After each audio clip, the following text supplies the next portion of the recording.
かった。ありがとうございます。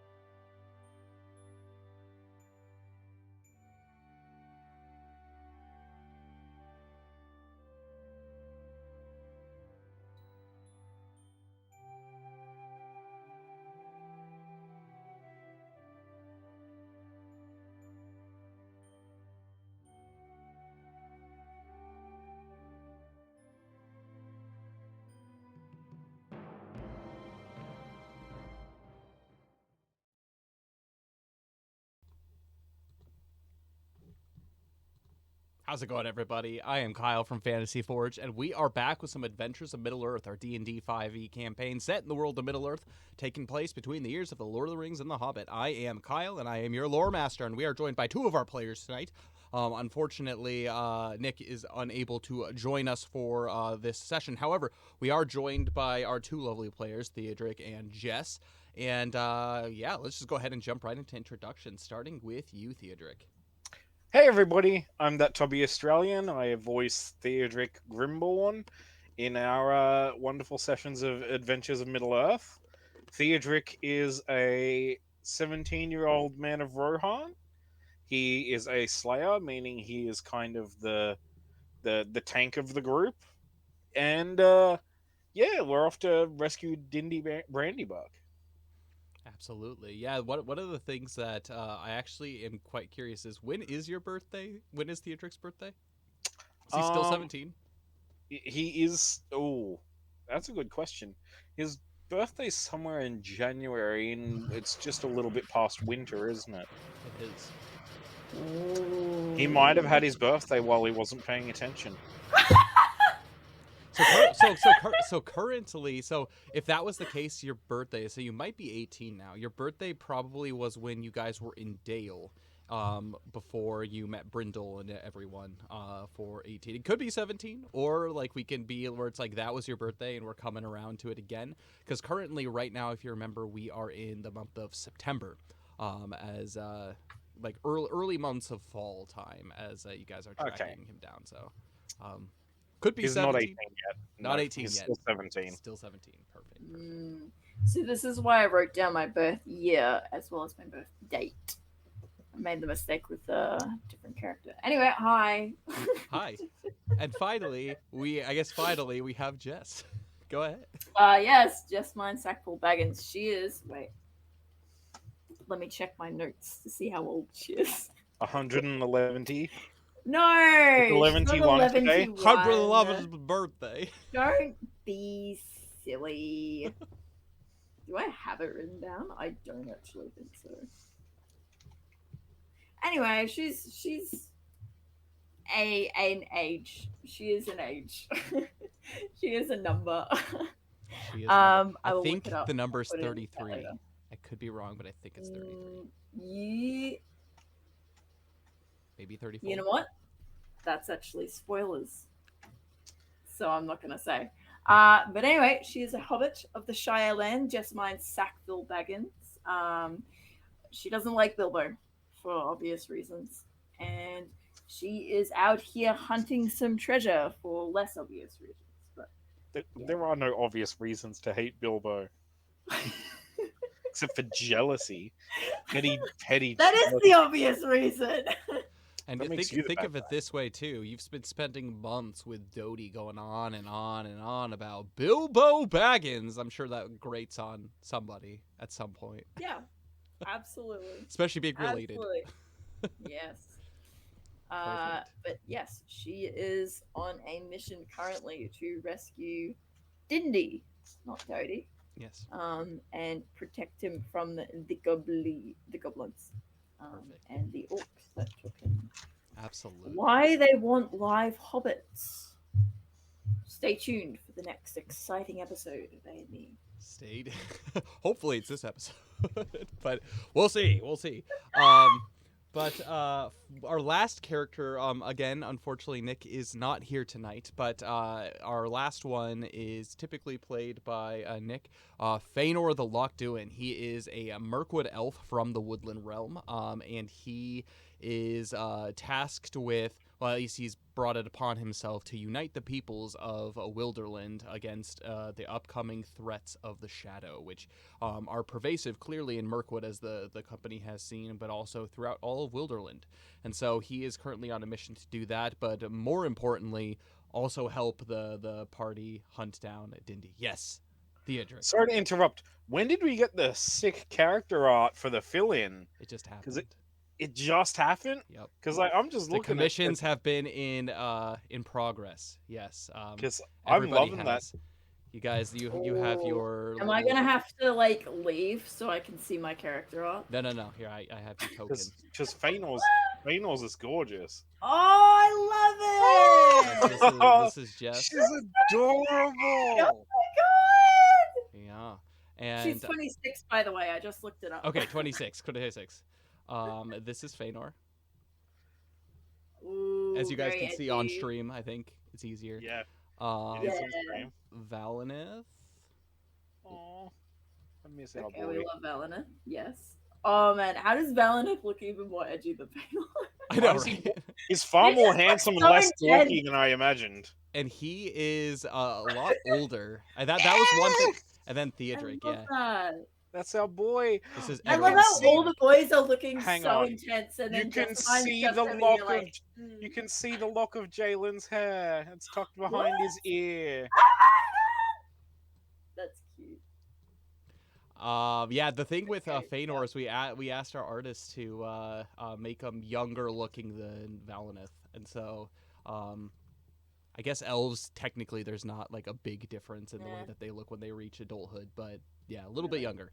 So I yeah, do like that he looks a bit scruffy.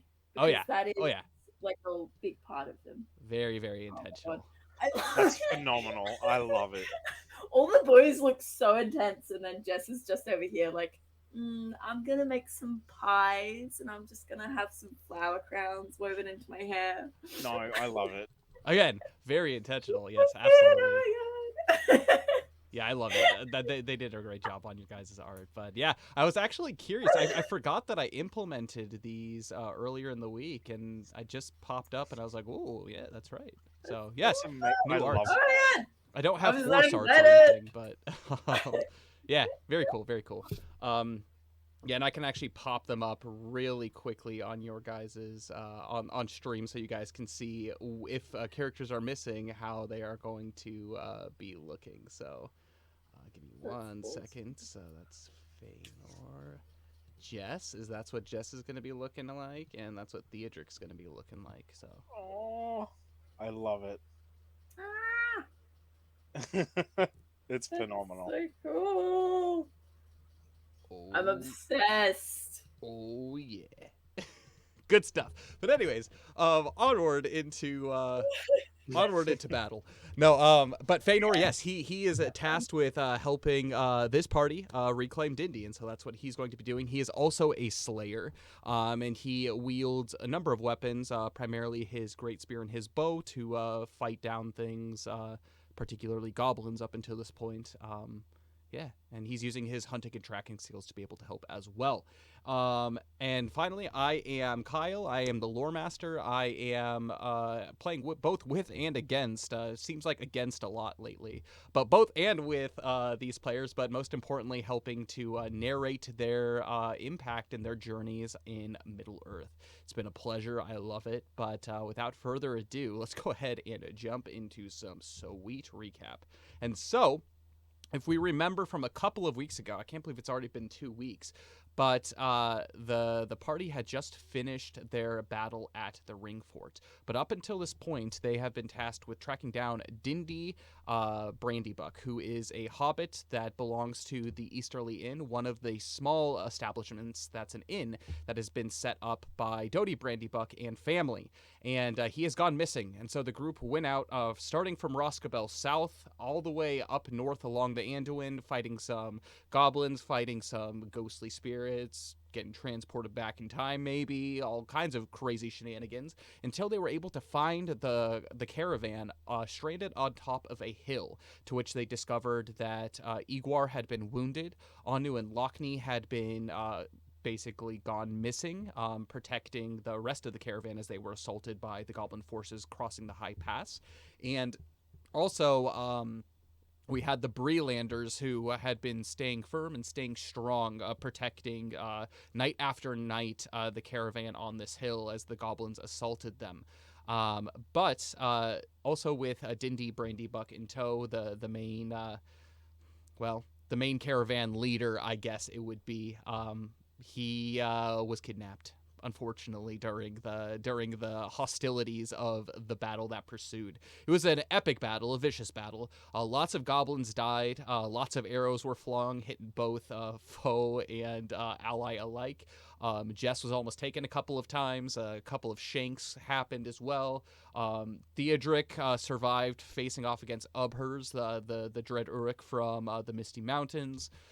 All kinds of things happened. If you guys want more information on that, go watch the videos. They were a long battle sequence, so make sure you check that out. But yeah, it was crazy until the very end, where both Feanor and Theodric were able to take down Dread Ubhurs, and the party was able to reconvene, healing each other up while keeping one goblin in basically captive in the middle. They unfortunately also had discovered that Andy had died during the one of the Breland boys had died during the assault, but that did leave both Tom and Bill alive, along with someone who regained part of their strength due to encouragement during the battle, Igwar the Beorning.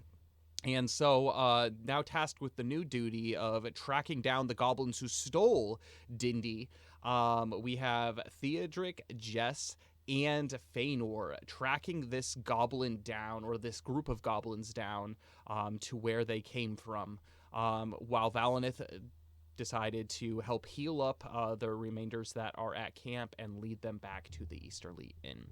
And with that, both Theodric and Feanor said their goodbyes, hopefully for now, to their steeds. Jess cooked up a very quick, delicious meal for the group, and she is prepared and on her way, waiting for Theodric and Feanor, while in the distance you can hear goblin cries, but even more closely you hear the squirming goblin right by the campfire, tied up on the ground.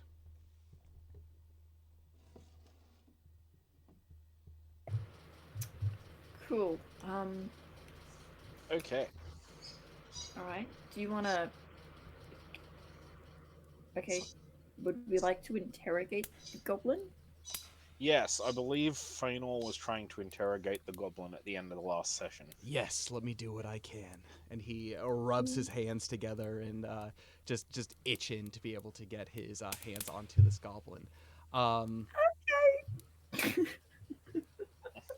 First and foremost, I'm going to assume that this most likely was going to be happening while the meal was being prepped, which you can still be a part of this, Jess. Kind of off on the side, adding what you want with that. But yeah, like after Andy's body was placed back in essentially in a good spot within the caravan, and Valinith has been doing his thing healing.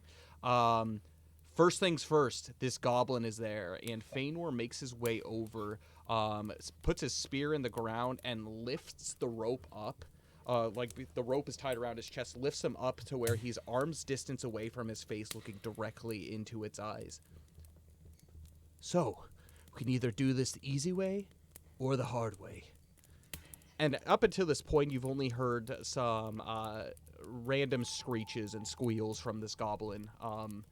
But he was basically told to be silent by Feanor by threat of death. And so he's been relatively quiet. But we can either do this the easy way or the hard way.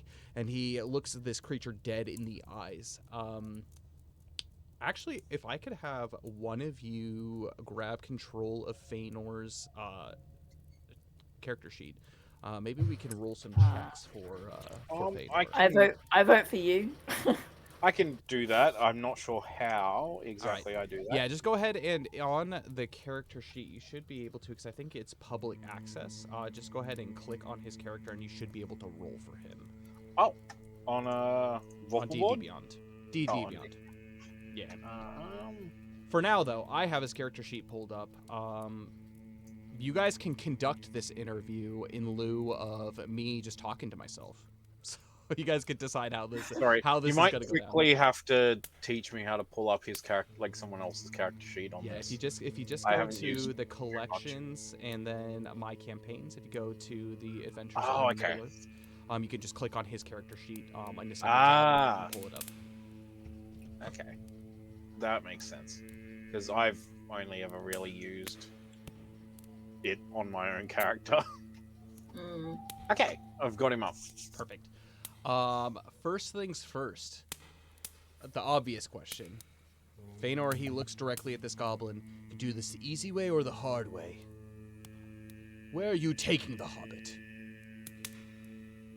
Go ahead and make a intimidation check. I'm assuming he's going to be intimidating in this process.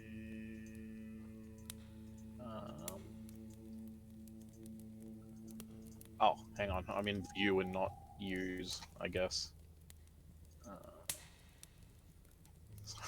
So I could look at it, but I couldn't mess with anything. Intimidation. No, I'm not able to make any rolls. That's okay. I can do some rolls. But that means I might have one of you two take over this interrogation. That's going to be a 5 for that intimidation. Okay. And with that, the goblin just spits in his face, and Feanor just looks at him, wipes, and just throws the goblin down. You hear cracks in the process just right on its back. I can't deal with this. Someone else deal with him. Okay, and seeing as polite Jessamine is too nice to be cruel even to a goblin and is making us a hearty meal, it falls to Theodric to interrogate this goblin. And I will say, though, my intimidation is surprisingly high. It's when the nice ones start. It's because you'll threaten to poison someone's cookies or something. Theodric is going to casually just like plant his sword in the ground and just move towards the goblin as Feanor wanders off. And he's just going to crouch and he's just going to say, okay, listen. I'm going to be as blunt as possible here because I don't like mincing words. You have watched my companions and I slaughtered dozens upon dozens of your ilk, including your leader. And he's going to point over to, what is it, Ugbers? Ubhers, yeah. Ubhers, thank you. Ubhers' body. It's like, including your boss. We kept you alive for one reason. And if you don't give us what we want, we don't have any reason to keep you alive. Like me, I'd happily toss you off this hilltop, you know. But you have information we want, therefore you get to stay safe up here for now. Make an intimidation or a persuasion check for me. Okie dokie. We are going to use persuasion. That is a 6. Yeah. We are goblins. All we want is fresh food. Food enough to eat. We hear hobbits. We hear they cook well. They cook good. And he sniffs up into the air. I can be persuaded to talking. And then you hear a...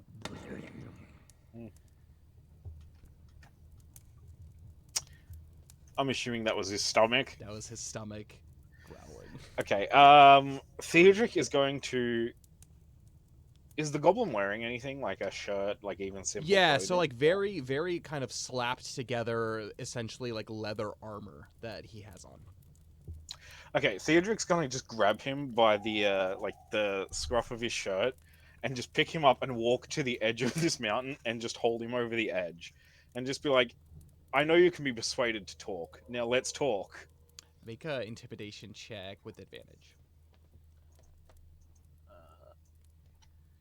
He grabs at your. Well, actually, he's tied up. He can't grab at you, but he's like. He starts squirming, and then 16. immediately, as he is dangling over the precipice of this edge, like his feet just stop moving altogether, and he looks at you in just sheer terror. Fine. What do you want to know? Where are your friends taking the other hobbit? Back to our home. To our lair beneath the mountains. Okay, and what direction in particular would we need to go to find that home? As he gestures with his head over in the kind of northwestern direction. We have many entrances, many homes, many holes, but that's the nearest entrance, the easiest one. Okay, and your the orcs mentioned a master, somebody who was ordering them around. Do you know anything about that? Yes, Okay, who is that master? He takes a deep, deep gulp. his name's Grulbaz. He's a large goblin. Well, he's been our chieftain for as long as we can remember. We never fought in the great battle in the east. But we've kept safe.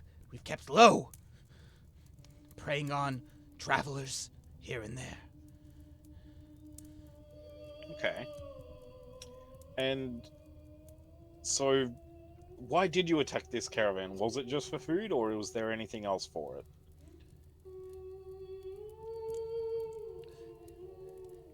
Partially for food. Partially for sport. We've seen this caravan back and forth on the mountains. Waiting in the shadows, we watched. All of the things they brought, foreign to us. The only thing that was different between all the other caravans that we saw and this one was the halfling.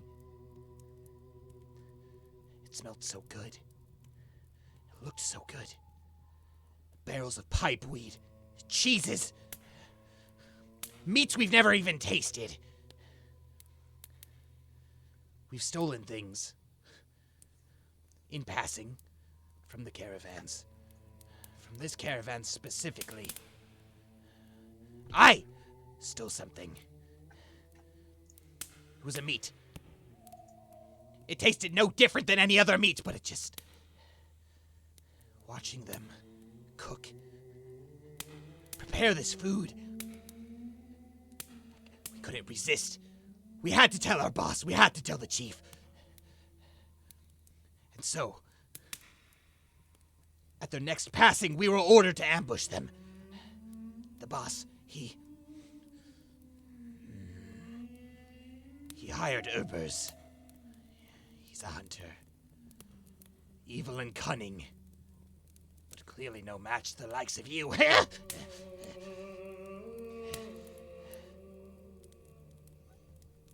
Can I roll an insight check to see how truthful he's being? Absolutely. Oh, okay.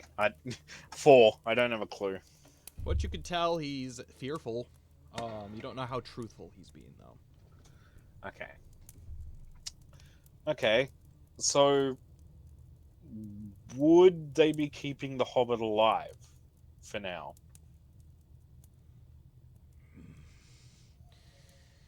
Chief did say cooking up nice, juicy hobbits would be good.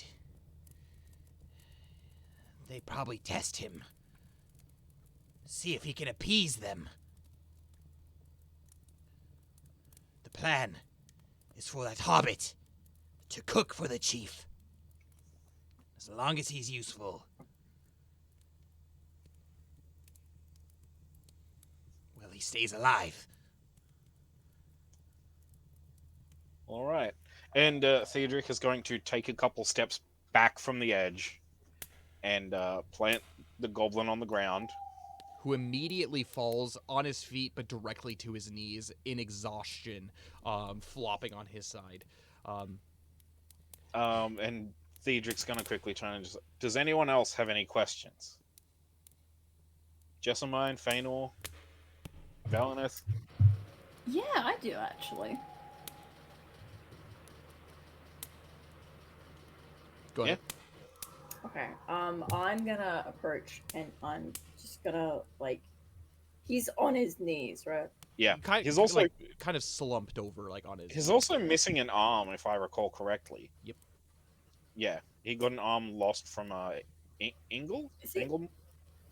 Is he Igor. bleeding? Do I need to patch Igor. that up? No, we've already done that. We cauterized okay, the wound. Yep. Oh. Good. Cool. So I'm gonna get like right in his face, and I'm gonna produce the mysterious bit of scrap paper that I've been hauling around. Oh. Yeah, and I'm gonna like put it in his face, and I'm like, "Does this mean anything to you?" He immediately looks at it and says, I can't read. I can't write. as he like looks down like to the side. Well, you won't be able to if you don't look at it. Make a persuasion check. Okay.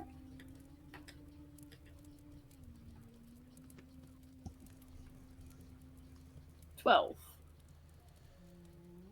Hesitates for a brief moment, but his eyes wander up to the piece of paper. Which side are you showing him?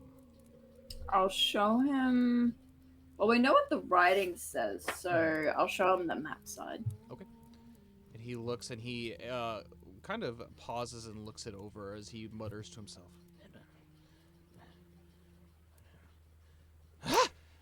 Aha! Yes. That's home. That's home. That is.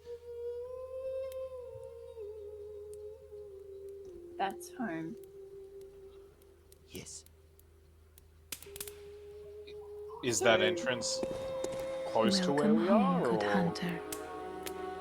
What is it you desire?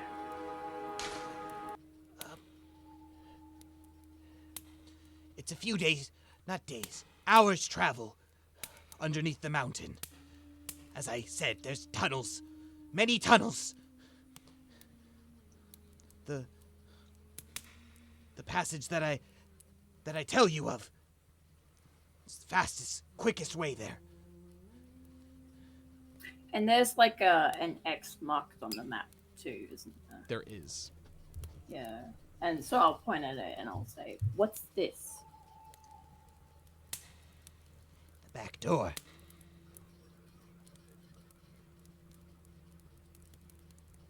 Is he being truthful? Make an tell. insight check. Yeah, I'm not great at insight. I'll give it a go. Ooh, it's a 4! It's a 4. He seems scared. Okay. This makes sense. Alright, Shibu. Okay, so it's a back door to what? Exactly. Chieftain, he's greedy. He's big. Sometimes he hurts us. He's mean to us, but we do his bidding. Orcs, they usually keep eye on the front. But this... Us small goblins, we sneak out. We find rats, weevils, anything in the tunnels that we can get our teeth into.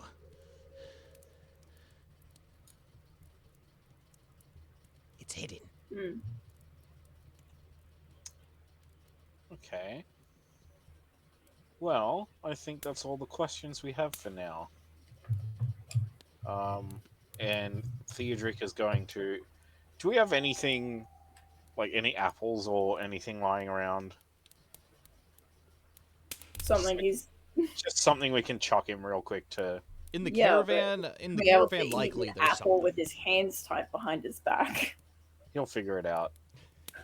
We're not feeding a goblin like hand to mouth. Sure. What are you throwing his way? Let's just chuck him an apple or something. you walk over to the caravan and you pick out a very beautiful, perfectly round-shaped red apple. This thing is juicy as all get out.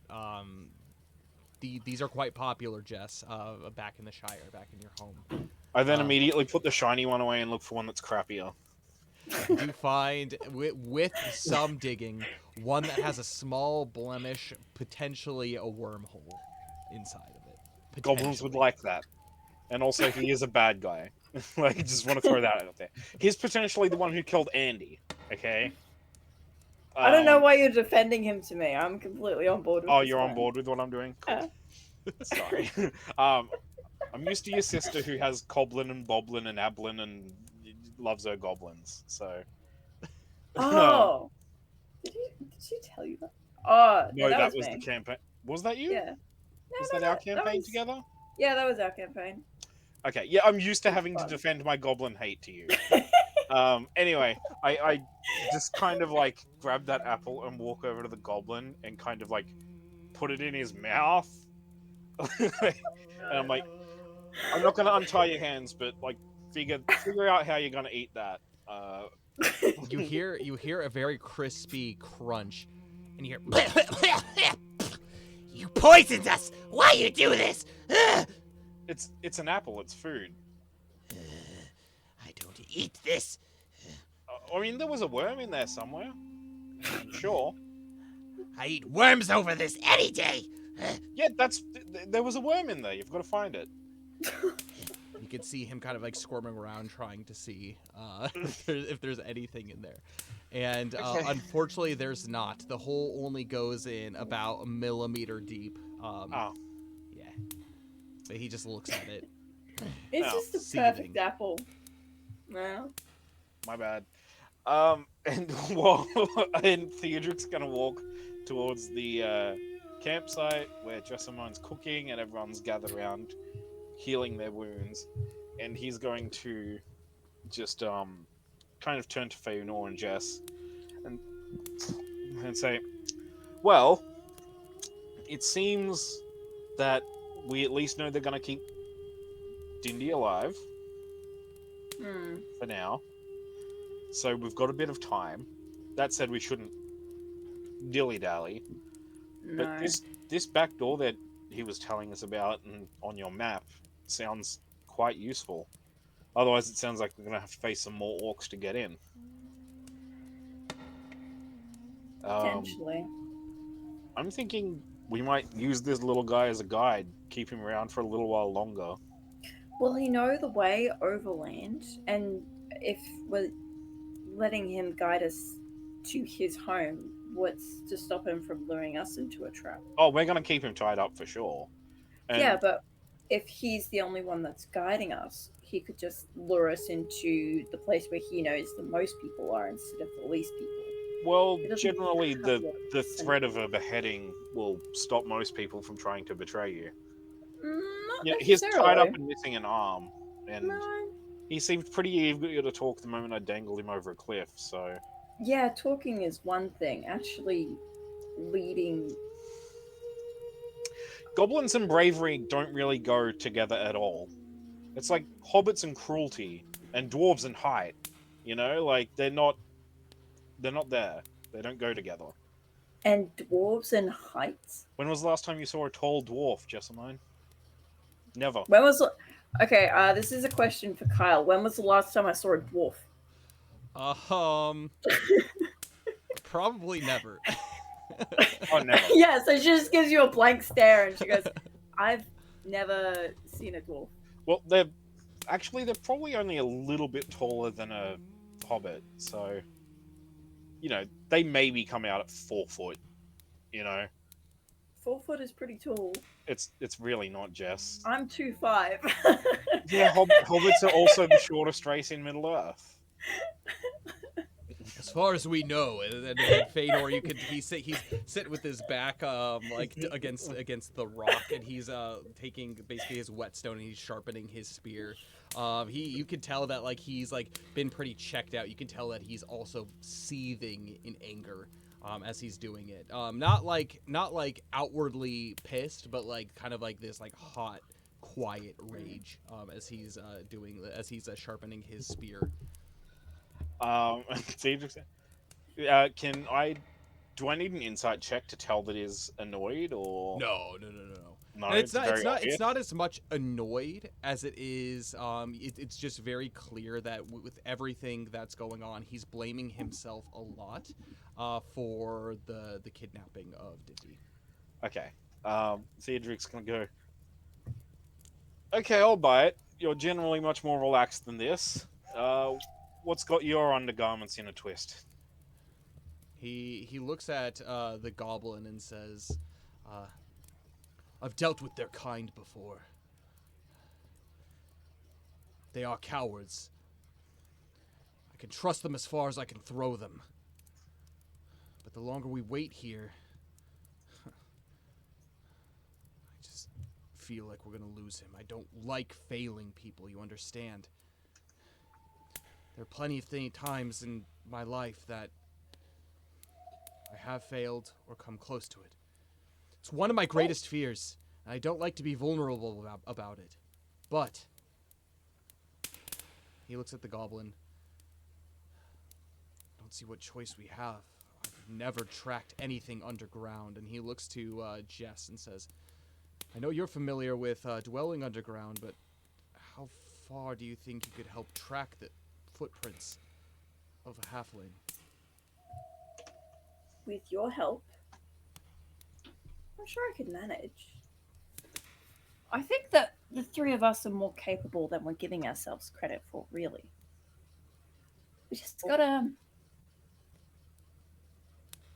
It's all about mindset. If you go into something expecting to fail, then you can't. We have to go into this expecting the best, and then the best will happen. But relying on goblins to give us tracking information, I don't think that's a wise idea. Also, hello raiders. Oh, raiders? Are we being raided? We've been raided. Hey, thanks. Appreciate it, guys. welcome in. And Theodric's going to go.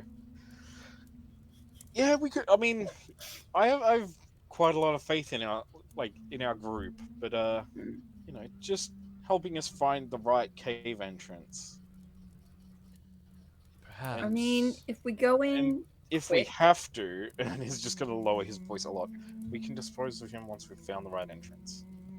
that seems needlessly cruel. Well, what would you have us do, Jessamine? Leave him here tied up? Yes. Untie him so he can eat some poor traveler 5 days from now? If we leave him tied up and then we just unbind his feet, he'll find his way back. And then we'll probably have to kill him during the rescue. We let Valineth keep him. We give ourselves a head start, maybe a day or so. And then Valineth lets him go. I can agree to that. That's a good idea. You hear from the Hear that, distance. Valineth? You're going to be hanging out with a goblin for a little while. Huzzah! Well, it's not the company. It's not the company that I usually keep, but we'll see what I can do. Remember, if he moves, feel free to turn him into a pincushion. I haven't quite taken up sewing, but I still have plenty of years left to learn a new skill, I guess. I'm gonna see if the goblin wants any of the old potato skins, actually. Okay. I'm very sorry, but I don't know what goblins like to eat. Are these good for you? He takes a deep inhale. Smells like dirt. I'm used to dirt. Yes, and He immediately Eat dirt? kind of starts like baring his teeth, kind of like trying to as you can hear his stomach bubbling and growling. I just leave the bucket in front of him like a little trough. And he does. Have any I more? need to walk away from this. I need to walk away.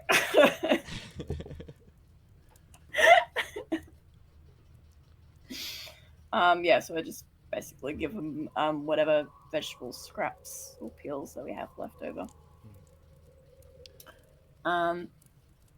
Cool. Feanor, Right. he chimes up and says, "So what exactly is our plan? Do we have him lead us to the door to this place and then let Valineth take him back, or I think our best option is to just go ourselves. We track the footprints as far as we can. We try and find the cave entrance that he pointed us in the direction of, and we just try and go in as quickly and as quietly as we can. you hear that, Theodric? Quietly." Yeah, it's not How- what I'm good at, but we can give it a try. Okay.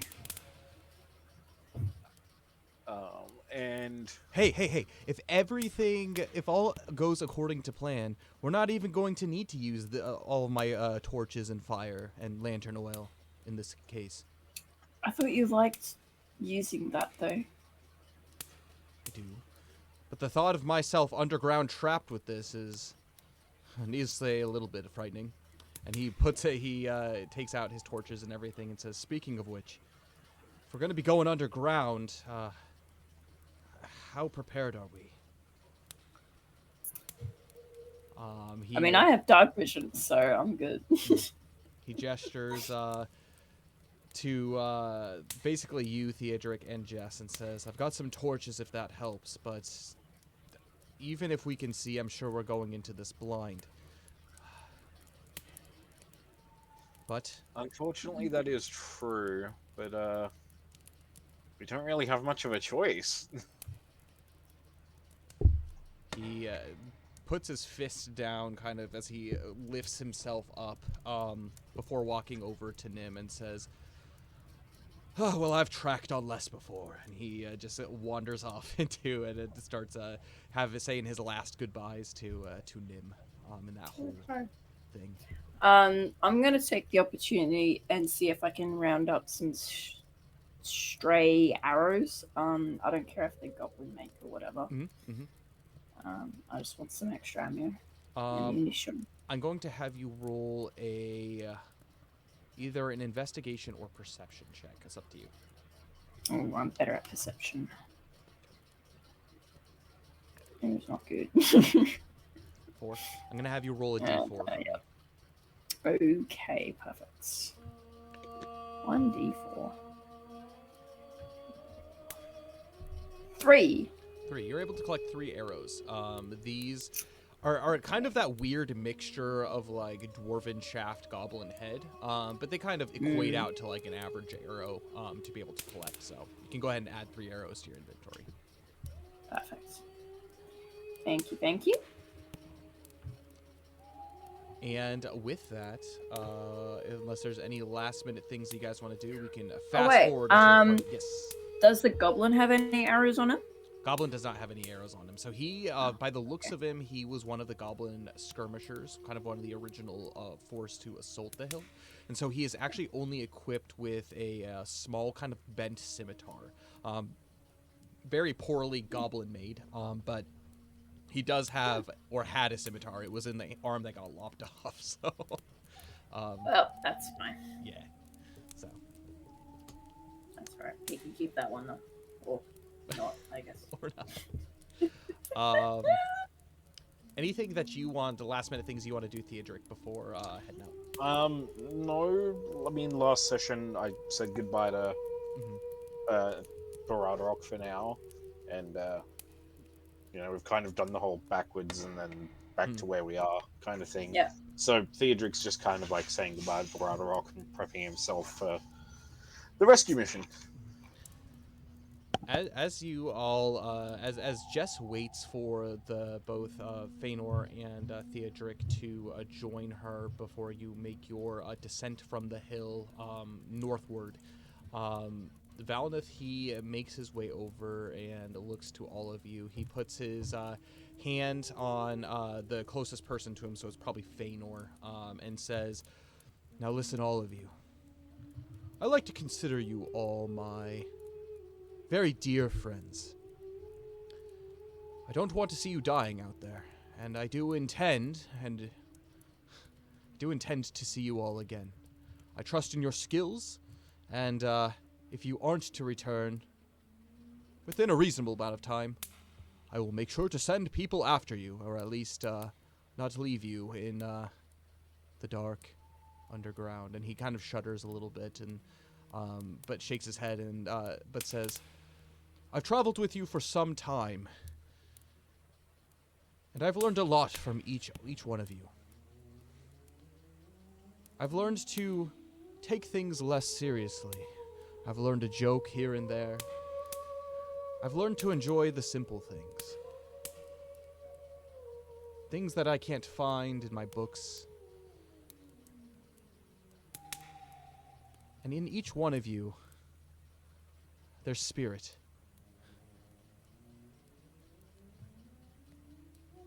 I am so happy to be able to call all of you my friends. I'm not saying this is goodbye by any means. Just until we meet again. Don't be afraid. Don't fear. I find in my experience things tend to turn out for the best, even if it's not immediately evident.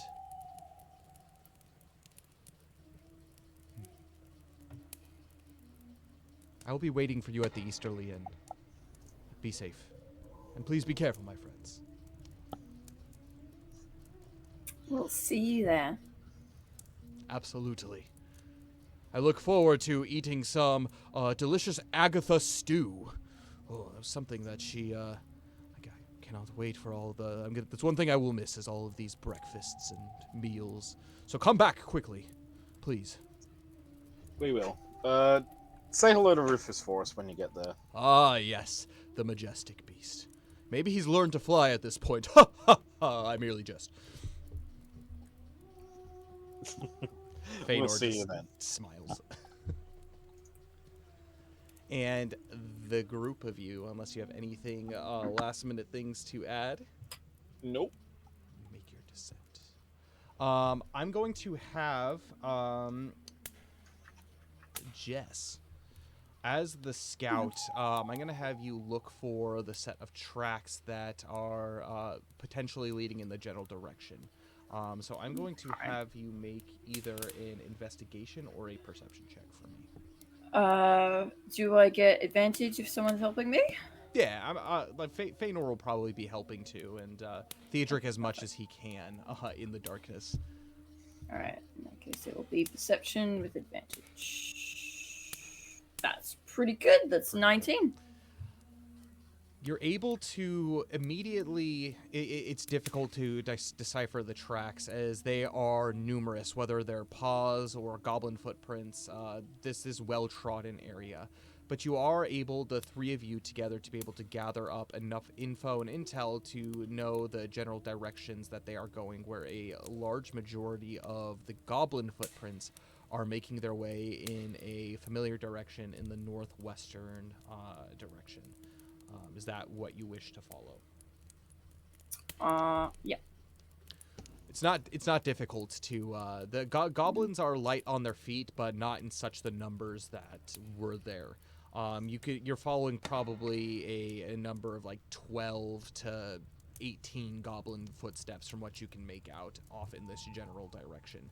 And you follow it all the way up until to the sides of the mountains. And this takes probably about 15 to 20 minutes of a good saunter, kind of a small little jog up until that point.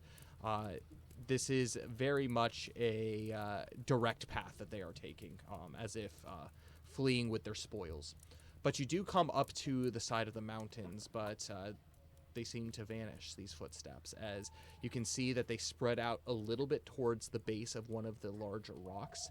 And you can see that there is a little bit of dirt that is smeared on these rocks as if the goblins had started to climb. Okay. Yeah. I'll ask for a lift up and I will climb the rock. And Theodric will give Jessvine a boost. You do so. You're able to get up on top of the rock, and you see that it's not a super sheer surface of this rock. There's kind of these small footholds from what's immediate evident. If you didn't know that like goblin footprints were here, these would easily go unnoticed. But you see that there's kind of these small footholds that toes or maybe even a boot can fit in, and you see that there's kind of almost like this ladder in the surface of the rock that extends up probably a good 20 or 30 feet. Okay. How's your climbing, Jessamine? Much better than it was this time last year. Turns out living in a tree for a while does wonders for your head for heights. Yeah, I think I'm okay. Okay, if I gave you some rope, do you think you could climb up there and find something to fasten it to so Feanor and I can climb up? I can certainly try. Okie dokie. I'm gonna have you, Jess, make a perception check as you examine the face of this rock. Perfect. Let's have a look. See, that's pretty good. That is a dirty 20.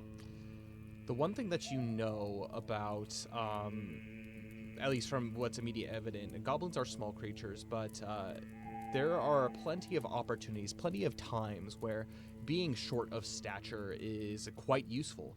You can actually make use of these handholds without the need for a check. You can climb this almost as if it's a ladder. However, on the opposite, Theodric and Feanor would be making acrobatics checks to attempt to climb this, as that would be like mountain climbing status in order to try to climb up this. But you have small enough hands and feet that you can find grips to be able to do that quite easily.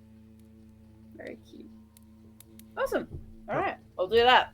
Awesome. You climb up, you scurry up the 20 feet, and you make your way just to holding the rope in my mouth like a pirate. Perfect. You make your way up. You heard these stories when you were a kid of pirates on the western coast, and thinking that in your mind as you climb. But without much time passes, and you're up on top of this cliff, and you can see that there's probably about a 10-foot gap between the top of this rock and where the cliff side gets sheer. You look around, and you do find that there are potentially a couple of places that are of interest to be able to tie this rope. There's two options. One of them is there's this thistle, kind of this the mountainous bush that is sticking out of the basically growing out of the side of the rock. And there is another kind of stone-like, not pillar per se, but larger stone that you could potentially try it around. There are benefits to both. You're not sure if the branches are going to hold the weight, but when it comes to this rock, the way that it's shaped is it's super like thick at the base and gets skinny at the top, so you're not sure if that's going to slip off. So it's kind of pick your poison, however you want to tie this off. Would it be possible to do like a pulley system? So, like, if I were to hold one end of the rope and then, like, the rock could potentially take most of the weight? Potentially. A question for you is, in order to do that, how many feet of rope do you have? What is this? So rope was given, but how much? Feet. Usually 50 feet, I think. Yeah. That's like the standard sort of length in 5e. Perfect. I think Feanor has a 50 feet of rope at least. 50 feet. Yeah. I know have I a do. 50 feet route. Yeah. Okay, perfect. So So one of feet. your 50 feet of rope, you could easily do that as far as making that pulley system. Yeah. So and then I'd want to put something actually over the rock so the rope doesn't fray. Okay. There's not a lot of options when it comes to that. It's pretty clear from here. There's pretty much like just that bramble and then the stone, as it were. Yeah, so I'd get like my cloak or something and put it over. Perfect. You do that. So what I'm going to say is this is going to be a athletics or acrobatics check for Theodric and Feanor. And as they are climbing, because this is a pulley system, it's not going to be a contested check on you, Jess, but it will be, in fact, an advantage to see if they're able to do so. Okay. So let's go ahead. Who wants to go first, Feanor or Theodric? Theodric is going to go last. Okay. So Feanor, he looks at it and says, let's see. I'm feeling quite athletic today, and he's gonna go ahead and grab the rope as this pulley system is implemented. So I can roll, or you can roll. I'll do it. Perfect. And I'm Theodric is feeling going to just kind of, okay, I'm going to be here to try and catch you if anything happens. I'm trusting in you. Wait, can I roll? I can't roll. No. I don't have access to the character sheet. Oh, no. I can view it, but I can't edit it. I can roll if you guys are okay. So at Yeah. advantage. You do it.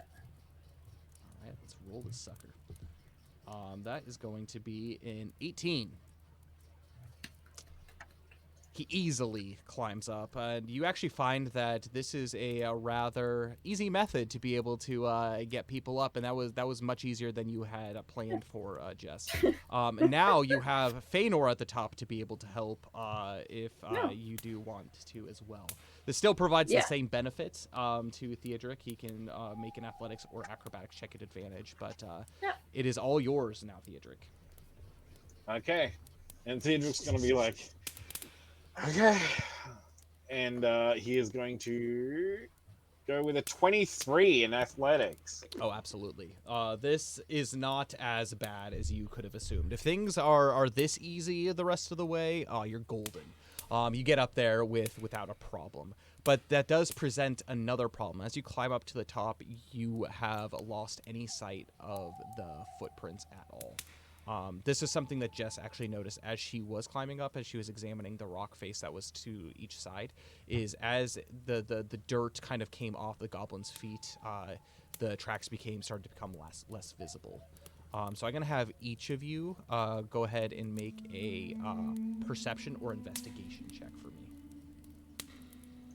I can roll for Feanor.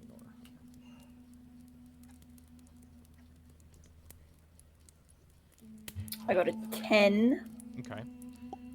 Feanor got a 19. Okay, I got a 5. Pretty good. Feanor, he looks around and says, well, this is particularly a problem, but from what I do know about goblins, they are small and they can squeeze into tight spaces, but they are also, well, quite crafty and conniving. Chances are there's probably a door around here somewhere, and he begins on the flat side of the wall, kind of pressing his hands up, and he's like, that's right, the rest of both of you do the same as you begin pressing your hands up against the wall. I'm gonna do it at my level because I'm thinking goblins are about my height, so they want it within arm's length of me. Perfect. So I tell Feanor the same thing. Like, you needed to do it lower. Oh yeah, yes, that's right. And he goes down a little bit lower. Theodric, you provide the top coverage for us. Okay. No, it's not gonna be that high because I'm. You know what? Never mind. But that's what they want you to think, right? Theodric's also like kicking at the wall with his like left foot as he's also he's also like, that makes sense because they were still having to carry Dindy while they were doing all this, so True. It's probably not going to be too bad because I can't imagine them. Like, I imagine climbing with him must have been an issue. No.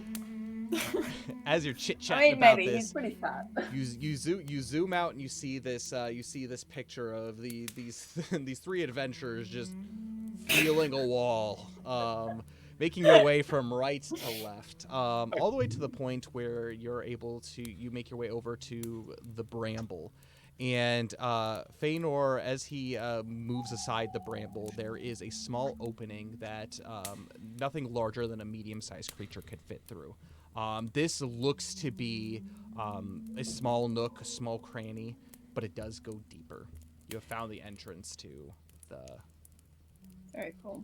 underground I system. vote I go first, and then Theodric in the middle, so he can't see, and then Fëanor was taking up the rear, making sure Theodric doesn't get lost. Okay. Okay. I swan dive into the hole. You do so, I and don't do that, but like descend carefully.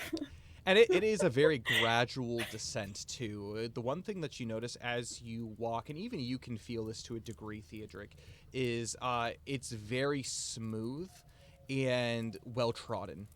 This is a very useful passage that goblins tend to come up and down a bit, and it goes deeper and deeper and deeper. This seems to be a decent direction and the right path. The one thing that you do all notice, though, is as you begin to descend, all of the noises from the outside immediately start to become quiet, and Theodric and Fëanor specifically you start to remember your time on the elf path.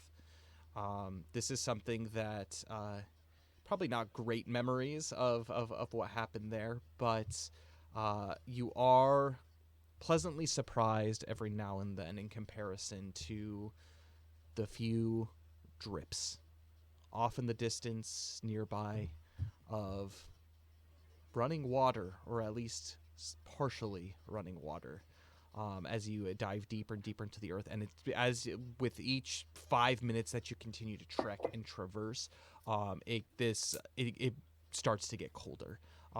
The fall time weather that was outside, the nice pleasant 70 degrees, no longer feels like that. It's starting to get down to decently chilly weather, something that you would need a cardigan for, most likely. But yes, little by little you begin your descent. You walk not blindly, but you follow this one tunnel. It doesn't seem to break off in any direction.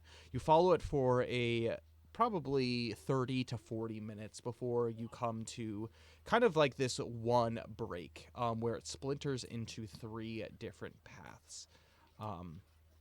Jess, I'm going to have you, for me, you can either make a survival check or you can make a perception check for me. It's still gonna be perception. Okay. Go ahead and make this check. A dirty 20. You don't feel any breezes. You don't hear anything different as far as the drippings, but down the right corridor, you can just hear very, very distant voices. Not enough to pick up who it would be, but it's almost as if, like, like a voice in a dream, where it's like sometimes you feel like, was that actually there, or is someone actually calling me? It's kind of like that, where just a hint of it is there, but it is different pitches. You hear some high pitches, you hear some low pitches, kind of intermediary ones. Yep.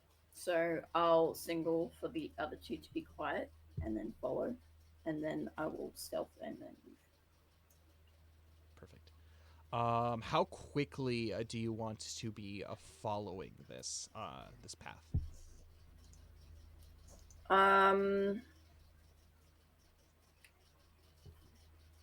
Quickly but carefully, Okay. if that makes sense. Okay. With that being the case, I'm going to have the party make a stealth check or an acrobatics check for me. Just a flat one? Acrobatics or stealth. Yeah, just a flat. It's just a party-wide thing. Oh. I got a 15.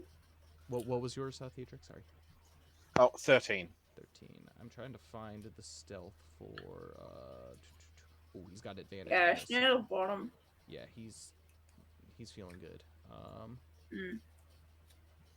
That's going to be a 10 for Fëanor. Yeah, for sure. Yeah, you're able to slowly make your way, not slowly, stealthily and relatively quickly follow along this path. And it seems it's gotten to the point where now you can hear a little bit louder, but it's difficult to tell how far away that it is, other than you are getting nearer to this voice. You're going to have to still crane your ears to listen to this. But eventually you do.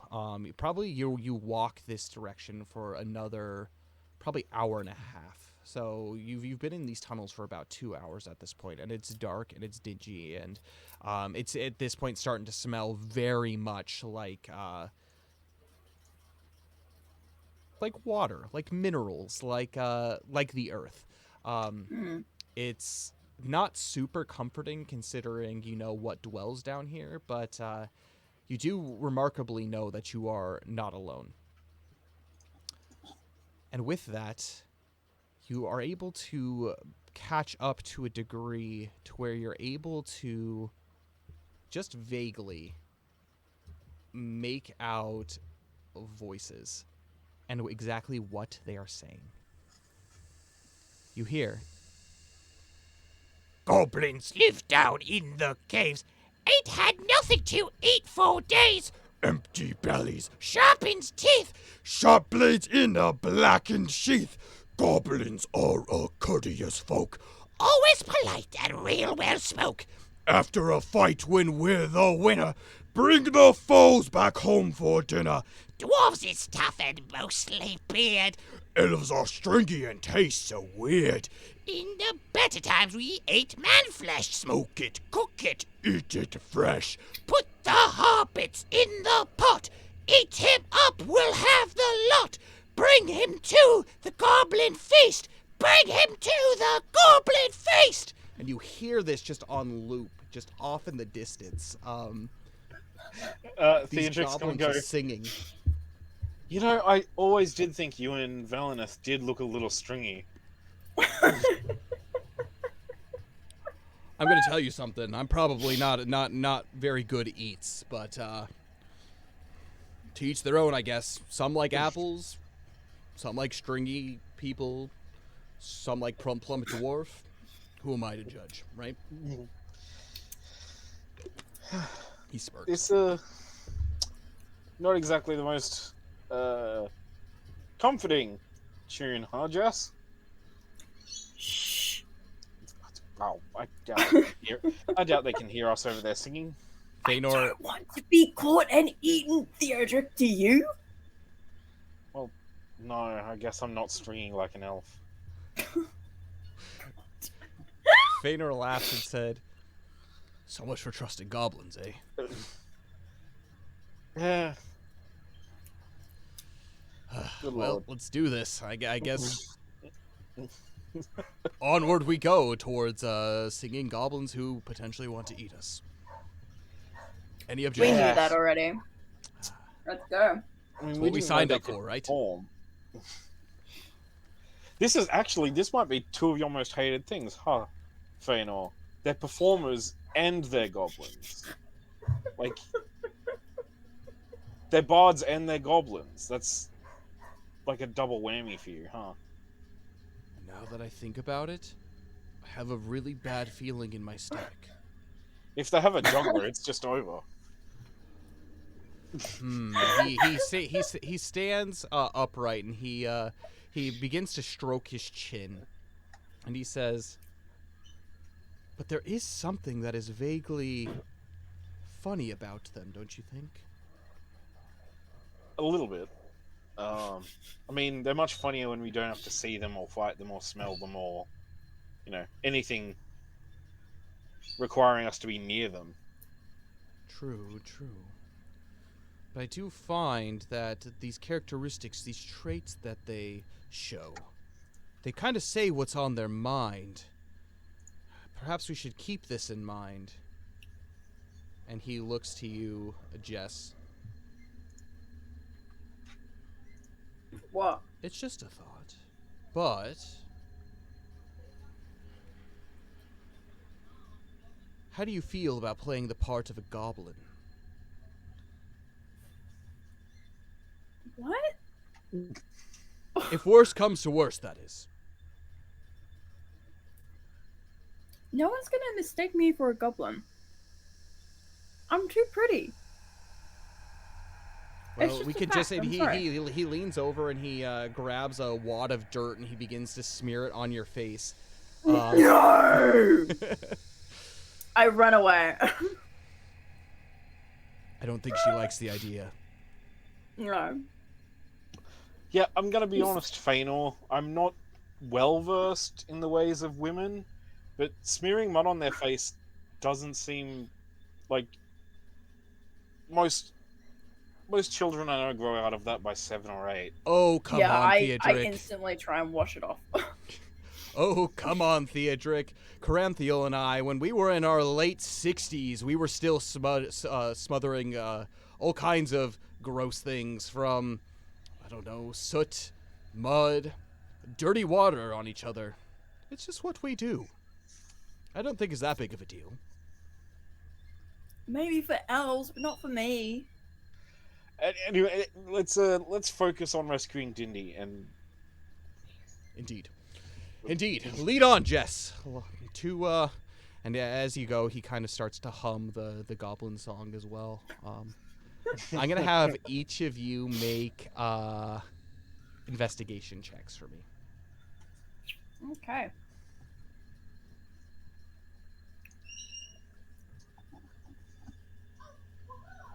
Seven. 15 for Feanor. Theodric only got a 2 because he can't see anything, and the only thing he can hear is the humming from Feanor. Mm. So he's just not having a great time right now. Goblins live down. It gets stuck in your head, so even when Feanor stops, you still hear it. I mean, the goblins are still chanting it as The far as goblins we are can still tell. chanting It's it. true. Yeah. Feanor's Yeah, just this is humming something that's along. practiced. Apparently, they've got a lot of free time on their hands. But as To sing one specific song. to sing one specific song. That's true. But as you continue walking, Feanor, he's hyper focused, and he actually begins to take the lead. You come up over the next probably hour. You come up to a number of different branches that you could potentially take, and the song seems to be split amongst all of them. Feanor does investigate the ground, however, and he sees that the majority of footprints seem to be going down. The first is the center path, and then the next one is the left path. And he leaves it to you. Should we follow these? Do either of Theodric's going to turn to Jessamine and say, "Hey, Jessamine, your map thing. Do you think that Yes. has any bearing to where we are now, or?" That could be anywhere. He said that it was the back door and it was underneath the mountain, but I don't know. I take it out and look at it.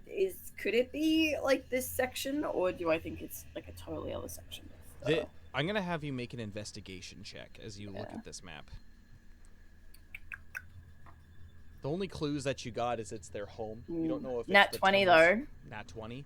This is clearly For a not. total of 19. Yeah, this is clearly not where you're at. There's been too many straightaway paths and not as many big chambers as would probably be present in this. So your map probably isn't going to be very helpful up until this point. Yeah. But immediately, as Feanor does pitch this question, you do become suddenly aware of the time that passes and kind of what you have gone through. Probably you have never felt, even for traveling the elf path, more alone. Theodric, your eyes have adjusted a bit to the darkness, but it is so dark in here. And each step that each of you make, it's becoming gradually more and more evident that if you don't remember where you've been going, it could be very easy to get lost. And immediately it starts to sink into you, what if you are lost? How are you going to escape? There are endless tunnels that extend throughout as a labyrinth beneath the mountain. You have no idea how far down you are under. Yes, hobbits, they enjoy a nice lifestyle under the hill, but this is a completely different beast. This is absolute isolation to the maximum.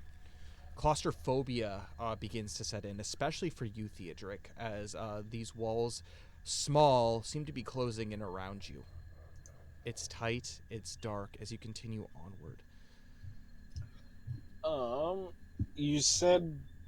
Wait. So have we taken any turns, or has it just been a straight shot this whole time? No, it's been a couple of turns, and so Oh. you took basically the right path, and so you've kind of made your way straight, and it kind of winds a little bit back and forth. So to be honest, it's very difficult to tell what direction that you've gone from. But then the second when it branched off again, the second one you took was the middle, and then the third one is the left, and so it's kind of been like this progression generally. But you're definitely getting deeper, as this is relatively slanted. Not like super steep, but it's relatively slanted for sure. Okay. And Theodric's going to quickly look in his inventory.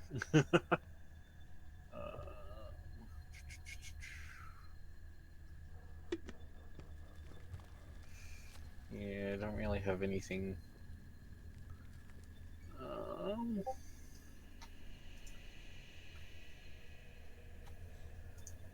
And it's just like rock, right? Stone around us. He's just going to take out one of his hand axes and kind of just put a marking on the wall every so often at about his shoulder height. Okay. So he knows that this wasn't a goblin or anything like, Okay. a bit taller. Okay. Just something so that we can be like, yeah, we were here. Marking your path. Okay. Yeah. Sounds good. I'm gonna have the three of you make wisdom saving throws for me. Can I be humming can I be trying to come up with different lyrics to the Goblin song? Yeah, absolutely, for sure. It's kind of in competition with Feanor's. He's really gotten onto the beat of this goblin song. Of course, of course. I got a 13 on that wisdom save. 15 from me. And that is a 15 for Feanor as well. You continuously wander, and you do what you can to be able to distract yourself from this encroaching dark and this general feeling of hopelessness, claustrophobia, and marching towards your impending doom potentially. And unfortunately, this is something that starts to become pervasive in each of your thinking. You are completely alone in isolation. Each of you gain 1 point of shadow. Now the question is, I need to figure out where he's got this marked for. I think I generally know. Maybe. Shadow.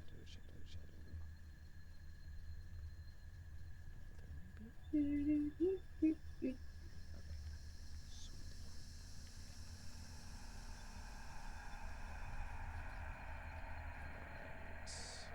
So yeah, each of you gain 1 point of shadow.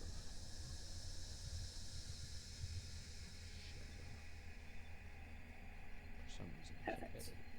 I will edit. Oh, yeah, I can. Okay, sweet.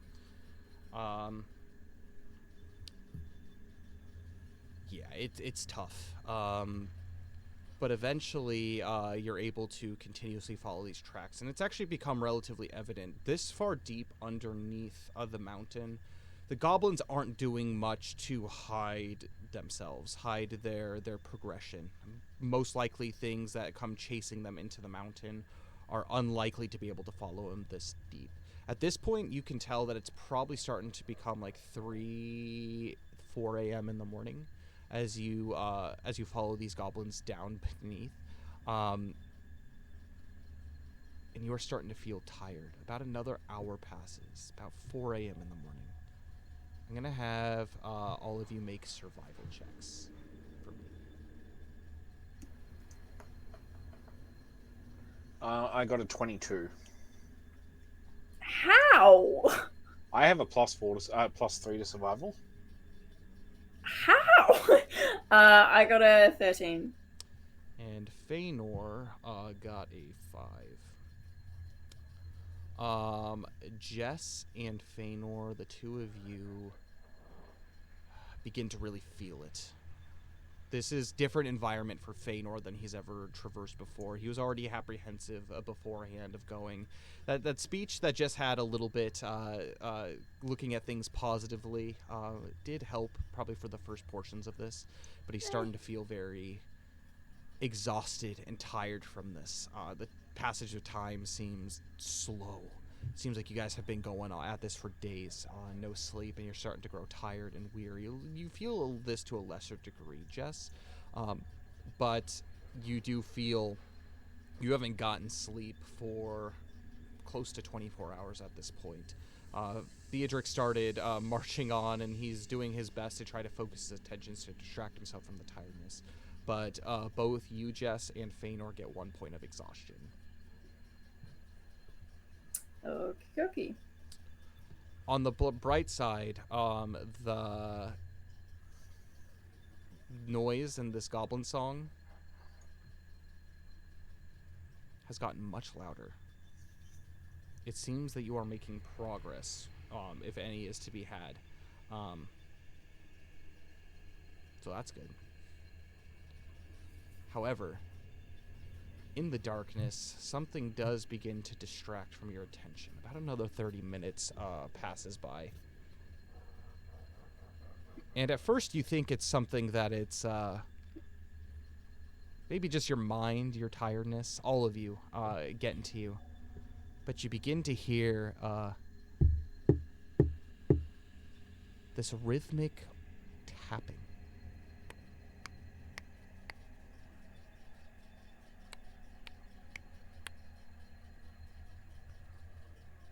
This is eerie. It doesn't sound to be as if someone's taking a rock and smashing against other rocks. The tapping itself is more of like a hollow reverberation. What is that? Is it a drum? It's too rhythmic to be a drop. No, I said a drum. Feanor, he listens sound close like one. too. I've never heard war drums. That's a lie, I have before. If this is a drum, it's none that I've ever heard. It's too high-pitched.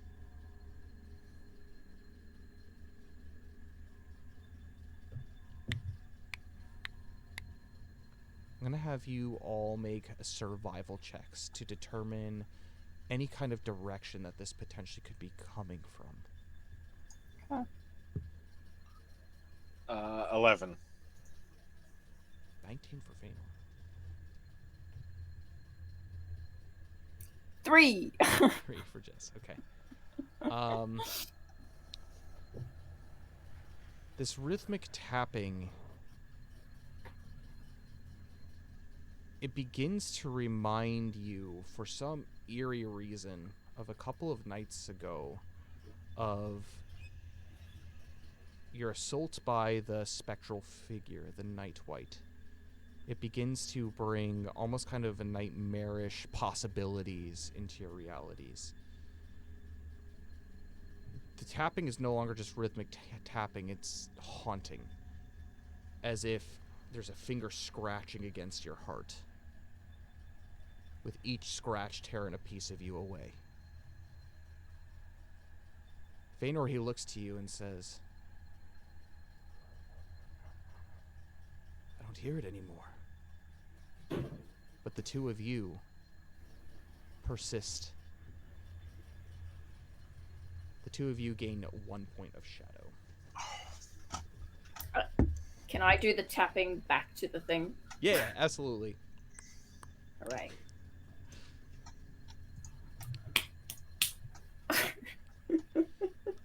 And as you continue onwards, you're able to follow these tracks. And Theodric, as you continue to carve kind of your path back in, You start to wind through all kinds of different passageways and tunnels, following these goblin footprints in every which direction, until eventually all of you begin to audibly hear the sound of running water, as if there is an underground river of some kind just up ahead down the hallway.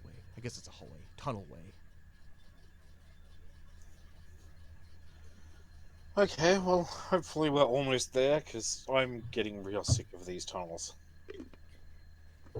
Yeah, Yeah. me too. You thought Mirkwood was bad, right? No, I still prefer this to Mirkwood.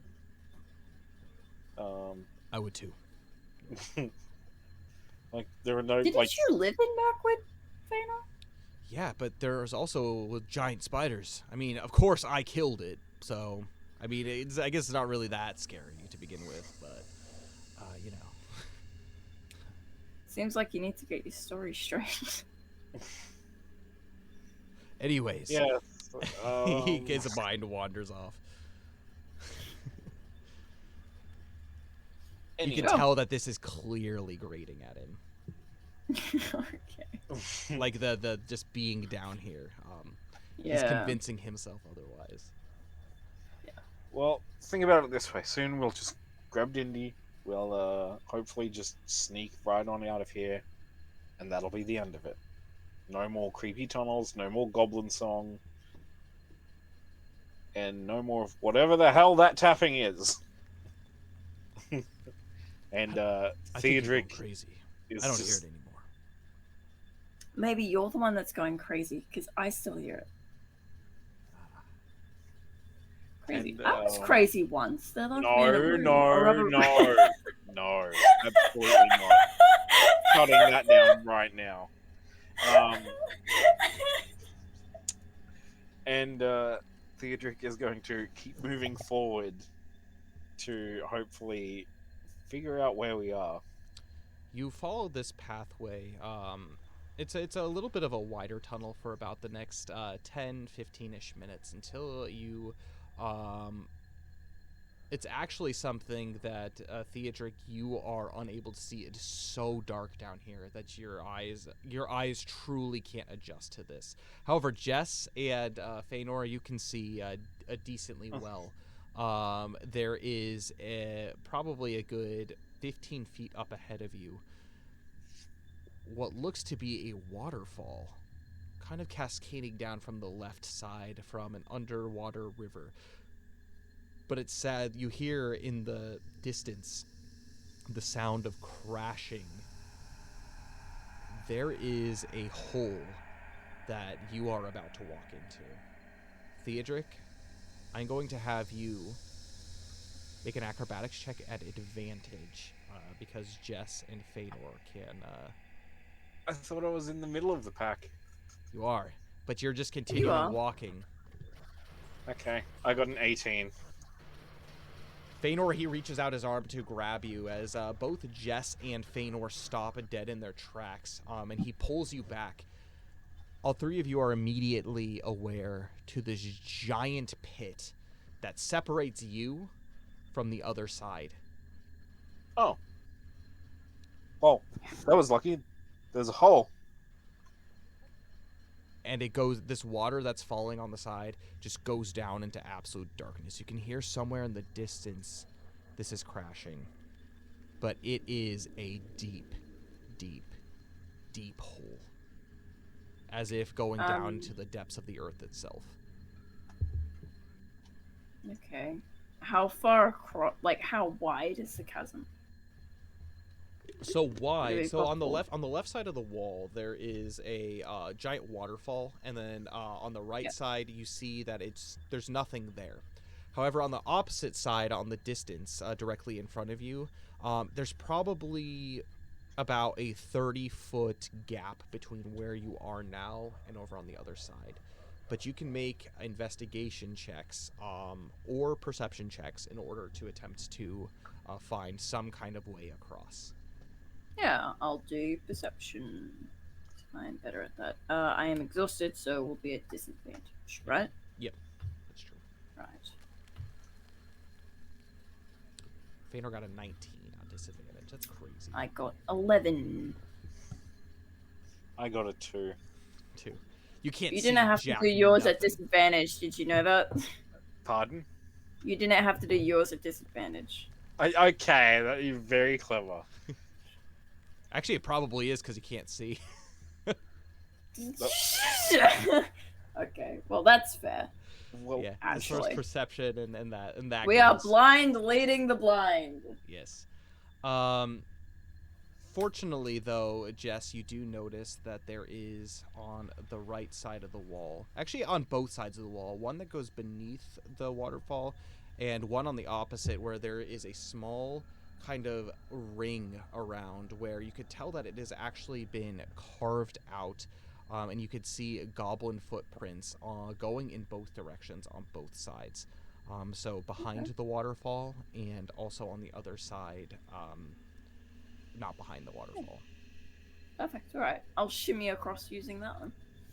Okay.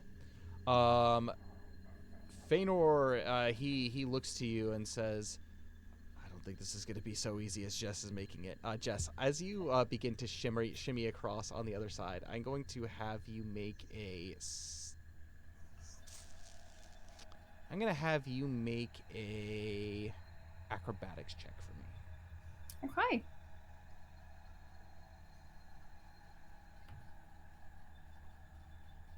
$17. 17.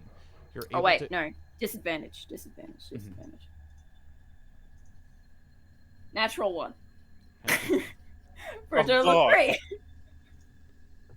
Jess, you Good begin. thing I remember the disadvantage. Jess, you begin to shimmy across, and immediately Feanor, he pulls you back as the ledge itself begins to crumble.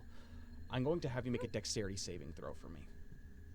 This is not a disadvantage. I know my exhaustion That's true, rules. yes. 22. 22. He's able to pull you back and you fall flat. There is a large, probably about 5 to 10-ish feet part of this that has completely just given away and fallen down. And even upon you being pulled back and falling, you still haven't heard any kind of falling for where these rocks could have landed. This is a deep, deep hole. Feanor, Wow. he says, That was lucky. "Thank goodness you're light on your feet. Could you imagine if Theodric tried to cross that first?" Yeah, I'm gonna try the other side now. Whoa. No, you're not.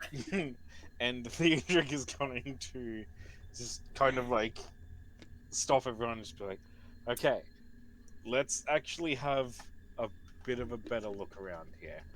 And he is Okay. going to carefully light up a torch. Okay.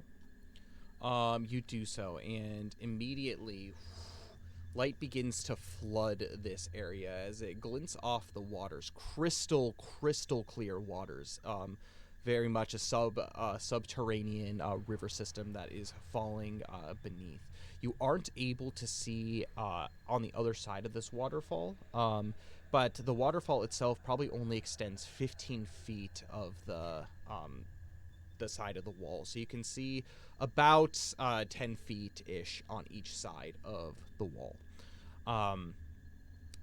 This path looks smaller. The path that Jess originally intended to make yes, there is the one crumbled section, but it does look like the more used path. There isn't much else to be able to see. Oh, can't hear ya. Theodric's going to pick up a rock and kind of throw it at the waterfall to try and see if there's like anything behind it. Okay. Like if it's an actual wall or Mm-hmm. what's going on. Oh yeah, make an athletics check for me. Athletics. 23. You take it and you chuck it, and hard enough to be able to go through, and you hear a there seems to be a solid wall behind it. The waterfall. Okay.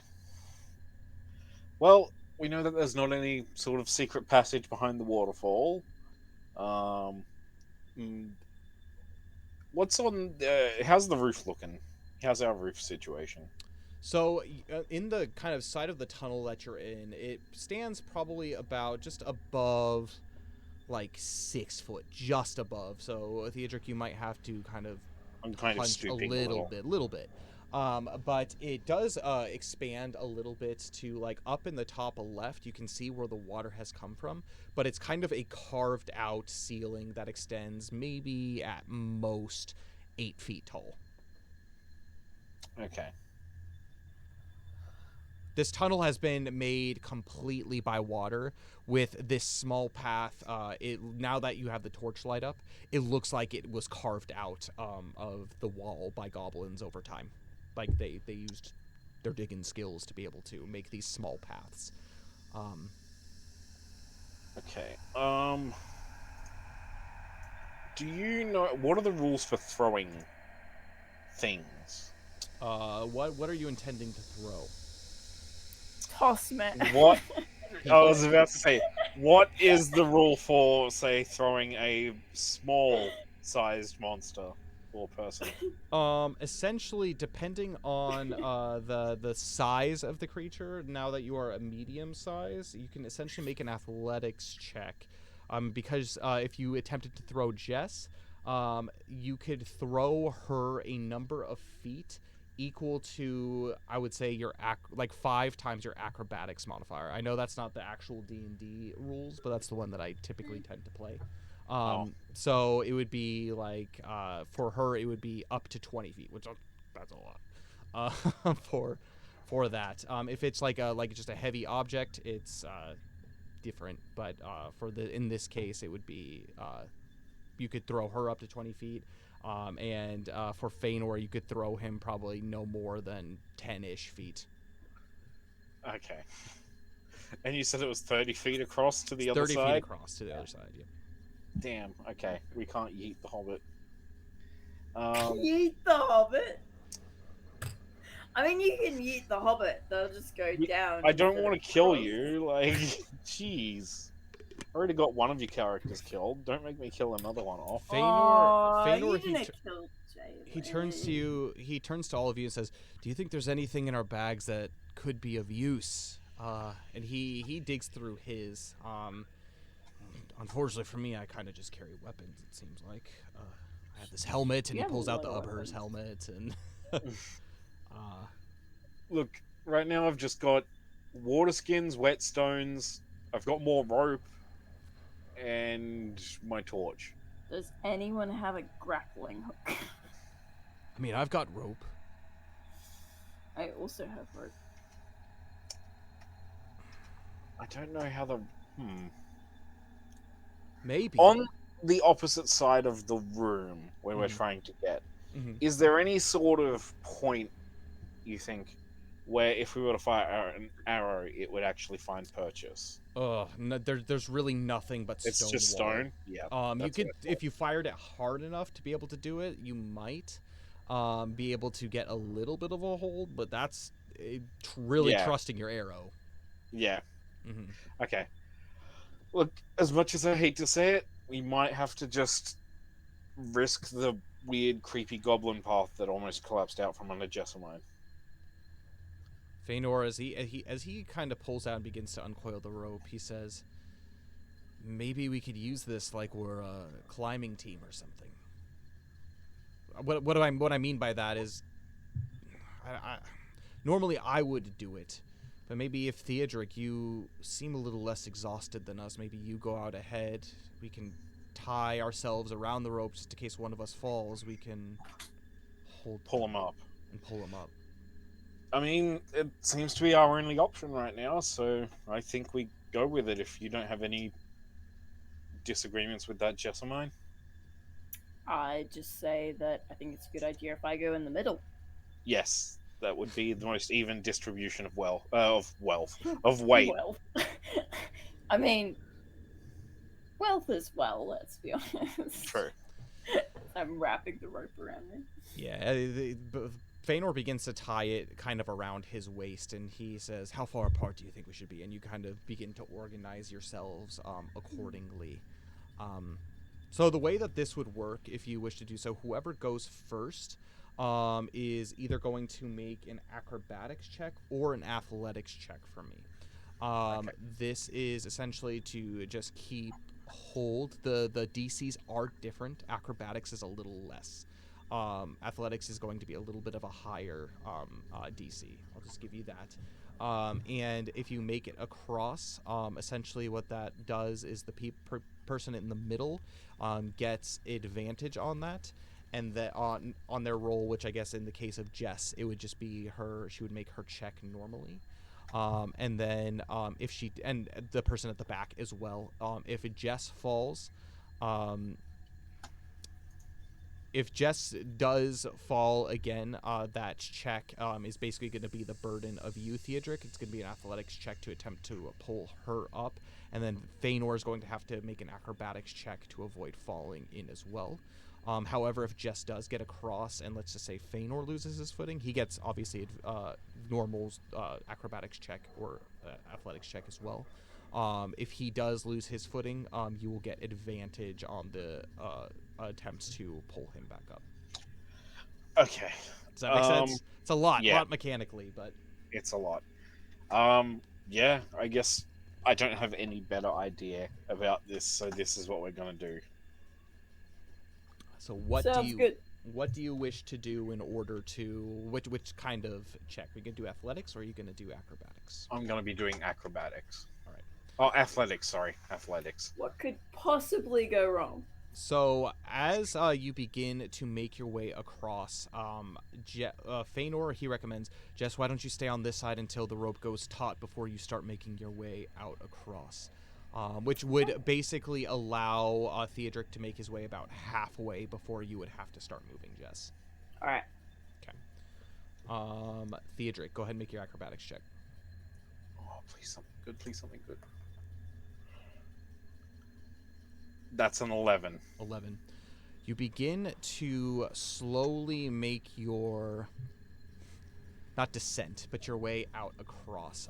You're able to pretty easily broad step over the small kind of tattered the floor that gave way under Jess, but you are able to stay basically flat against the side of the wall as you're doing everything in your power carefully with one torch in hand, other across the back of the wall as you begin to shimmy your way across. You make it halfway out, and Jess is going to have to come out to start making her basically path, Shimmy. her shimmy across. Are you going to make an acrobatics check or an athletics check? Oh, acrobatics. I got no chance with athletics. This is going to be normal. Okay, I got a 5. 5. You immediately begin to slip, unable to quite make your way across the gap that you made. Theodric, I'm going to have you, along with, I guess technically Feanor still on the side. The two of you are going to make athletics checks for me. 17. Feanor got an 8. It might be worse because that's okay. You got an 8. 17. You're able to grab her and pull her up, and as you are doing this, you make your way over to the other side, perfectly safe. You are now the anchor of this rope, and with doing so, Jess, you're able to climb your way back up onto the ledge. But I'm going to have you make a repeated acrobatics check for me. Okay. Does she have advantage because I'm firmly on the other side? Technically, I would say she does have advantage with this, which means it would just be a normal check, Yeah. as it were. So, yeah. Because advantage doesn't stack. Mhm. But the good thing is that neither does disadvantage. The That was an side. 18. 18. Without much difficulty, you're able to find your footing quite easily, and you're able to shimmy across, which brings us to Feanor as he begins his trek across. As Jess makes her way halfway across, she doesn't have any issues, meaning he can start making his way out across. Feanor is going to... This is acrobatics. He's going to do acrobatics, too. And this is going to be just normal. He got a 15. So he is able to step across and shimmy his way through, and none of you die. You make your way successfully across Wonderful. this chasm. Hooray! Hooray. Theodric's gonna go. Somehow, even though we're underground, we were still at threat of falling into our deaths. My heart is palpitating. It's really good. Is it actually? I was like, This is I was this fully is like, I saw that one and I was like, yeah, so this is how Jess dies. a failed without any precautions, and without a very, very good roll on that dexterity save. That's an instant death. So, yes. I was so nervous for this part of it. Sorry, outside of game, everybody. I was so nervous for this part of the traversing. Yeah. Okay. Don't worry about me. I'm just having a good time over here. Okay. You guys make it You're across. You do so successfully. Question for you, Theodric. Do you keep your torch on, or do you want to douse it? I am going to, once we've untied ourselves and firmly stepped away from the... Am I muted? Nope, you're good. Nope, you're good. Okay. Once we've all untied ourselves and stepped firmly away from the edge, Theodric will douse his torch. Perfect. It takes a few moments for all of you to be able to adjust from that immediate bright light after being in sheer darkness for so long, but you do. Theodric, you don't. But Jess and Feanor do. And I'm gonna have all of you make perception checks for me. This is at disadvantage for Feanor and Jess. Yes. And me, I'm assuming it's at disadvantage because it's dark. Don't remind him. Potentially, but no. I'm gonna say no because this has to do with hearing. Okay, because it was gonna be a 3 at disadvantage. I got a 4. Oh, I got a 16. It's a 13 for Feanor.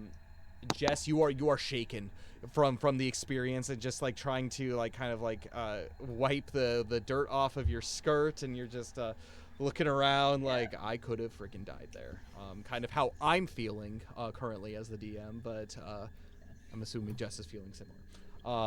It's a pretty close call. But as Feanor kind of helps with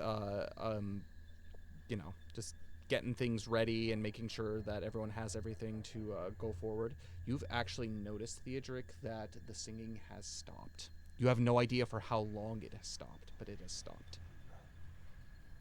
Well, the singing has stopped, which, although I kind of wanted it to stop for the last couple of hours, now I'm worried that it stopped. Can I, okay. Let's go back into stealth mode, maybe. I will after this. Goblins live down... Oh, sorry. Feanor, please! I say it quietly, not. Stealth mode. Okay, great. And we're going to keep on moving forward, I guess. I'm gonna have you all make a group stealth check for me. Oh boy. At disadvantage. This is no good. I got a natural 20 and a 13, so 19 total. 6. And I got a Theodric, 10. 10. You begin to slip into stealth mode, and Jess, you nearly begin to vanish. Nothing is quite as daunting now as overcoming a near-death experience. And so you begin to slip away and do what you're good at, hiding. And you creep ahead. Hiding in a cave. Exactly. You creep ahead. Feanor kind of helps guide Theodric and is not so quiet, but two of them together are able to kind of cover for themselves. But you do sneak off ahead. And as you do so, you probably walk for, give or take, another 10 to 15 minutes. And you don't really believe it, but you can see just off in the distance the faint glow of torchlight. Huh. I approach cautiously, like using hand signals to Feanor to just like And Feanor's like, sorry, I skipped my sign language class. You go ahead and you disappear up the pathway. You take a sharp right around the corner, and you immediately begin to start hearing voices. Are they singing? They are not singing. Oh. It sounds like there are two creatures talking to each other, and their voices are too deep to be orcs. In the or to be goblins. In the torchlight, you see two orcs. I'm gonna have you, Jess, make a perception check for me. Okay. On, buddy. 7. 7. As Jess, you take a look at them, you can tell that they are talking, and but you don't really hear the words that they're saying, as they're kind of speaking in hushed voices. However, you do notice something in one of their hands. It seems to be some kind of wineskin. You're starting to get the hunch that these beasts, these orcs, are not so sober. Okay. You've seen many a hobbit move the way that these orcs are moving. Good to know. Can I try and keep into the shadows, just dip into this craggy little piece here and try and eavesdrop on the conversation? Can you broadcast your mouse for me? Oh, yeah, absolutely. Sorry. Thank you. Apologies. Yeah, this little section here. Sure. I don't know how much cover there is. Yeah. So I'll say that so the torch. We'll use, maybe. I'll just do this as the torchlight. Just kind of a small version of this. The torch is going to be posted right here in this crevice, so you're able to kind of sneak your way. Torchlight just makes the shadows darker, so I'm fine. True, that's true. And you begin to sneak in to that perch. I'm gonna have you make a perception check for me. Metal Gear Hobbit. Metal Gear Hobbit, as it is. I need a box. No, you're hitting one of those last session. Not again. Still not great. It's a 5. Okay. Yeah, absolutely. Both of these orcs have been drinking. You're not able to notice exactly what is in their wineskins or what the other one is holding. It's a bottle of some kind. As you try to read the label, you're unable to see what the label says. Yep. But you hear them grumbling together in their drunkenness. One of them says to the other, Hey, it's not fair. We were hired by Ubhers, and now we're hired by the chief here. That food smells so good. Have you heard what the halfling has been doing? He's been rambling to himself, talking to himself. Sometimes I hear that. Sometimes I... And he begins very greedily chugging from his bottle. The one with the wineskin, he takes his and he lets out a burp. I don't understand the point of us standing duty here. I want a little bit in on the fun. We worked just as hard as the others. And at this point, Feanor and Theodric, probably the two of you, have started to make your way a little bit onto the scene, and you also are aware in the torchlight to be able to see. But you are crouched, hidden out of the way in the shadows.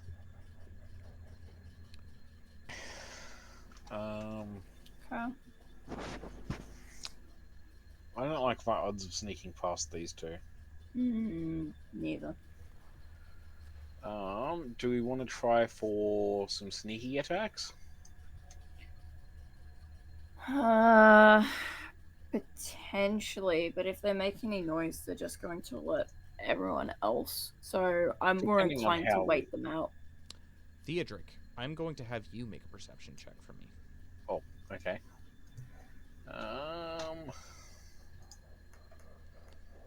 No! Oh! It's a 2. I still can tell can't that- see too You great. can tell there's orcs there, but again, your eyes have to readjust to the light. It- Feanor can make a perception check. My dice balanced for so long on like the edge, and then it was like natural 1.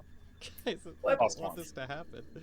That's gonna be a 5 for Feanor as he looks and says, "What's the plan?" As he begins to reach in his like around his back for the great spear that's on his back. We net them. That's not a serious plan, please. And then don't do he that. switches to his net. 100% success rate.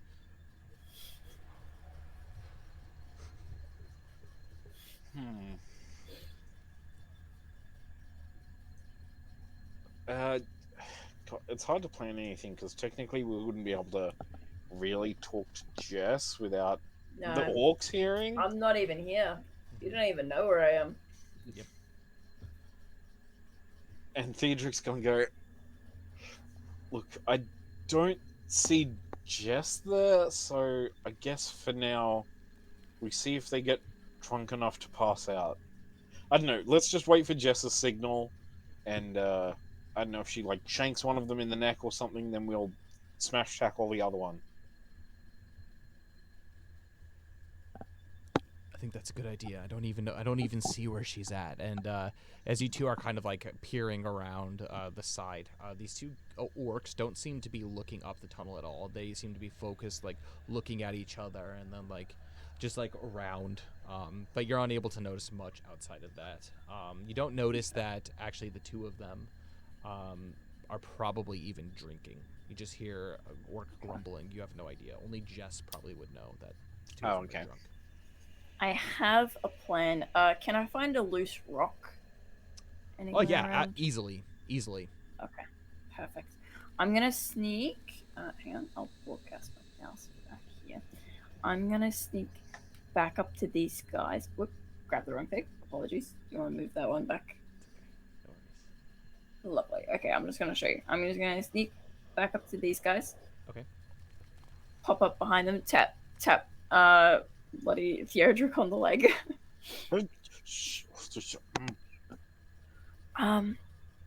Oh. Yeah. Okay. Yeah. What? Follow me. We can hide, and then maybe I can distract them. I'm not all that sneaky. This probably isn't going to go well, and I'm going to have to stab someone. But I'll do my Not best. if we do it correctly.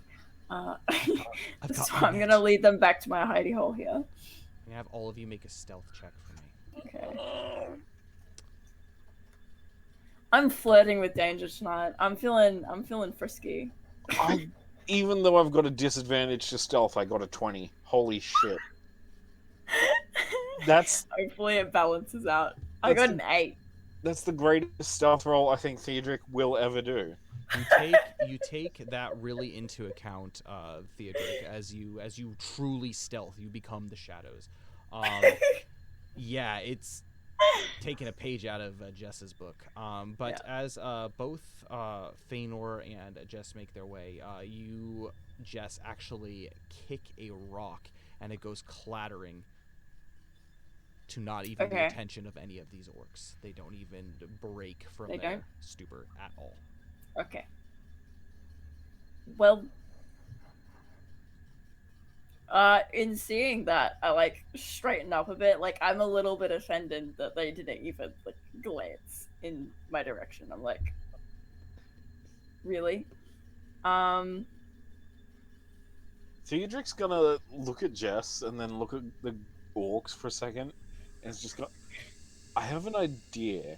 It's not much, but it's Feanor. Pass me that helmet you snagged off the orc earlier. Oh, do you mean this? And he pulls out Ubhers's helmet. Again, it's this gnarled, bent, blackened steel that's like missing part of the helmet, almost kind of like a crown, almost to a degree. Okay, and Theodric's going to just kind of like look at it, and he's just gonna put it on Jessamine's head, and just be like, "Okay, look, This Okay. is just for the worst case scenario, and they spot you. The helmet obstructs your features a little bit, and you're quite short. It'll give us a couple seconds of them trying to figure out what you are, and that's when Feanor and I can shank them and come to your Okay. rescue. Okay, it's not the best, but like it's something. Jess, as you put this helmet on, you feel ridiculous. It barely fits you. It's crazy and it is ridiculous. However, as long as you're wearing this, you have a +1 to your intimidation. Oh. Look, Well, that the orc you know what, I'll disguises take worked that. for Frodo and Sam. Okay, they got through all of Mordor in those.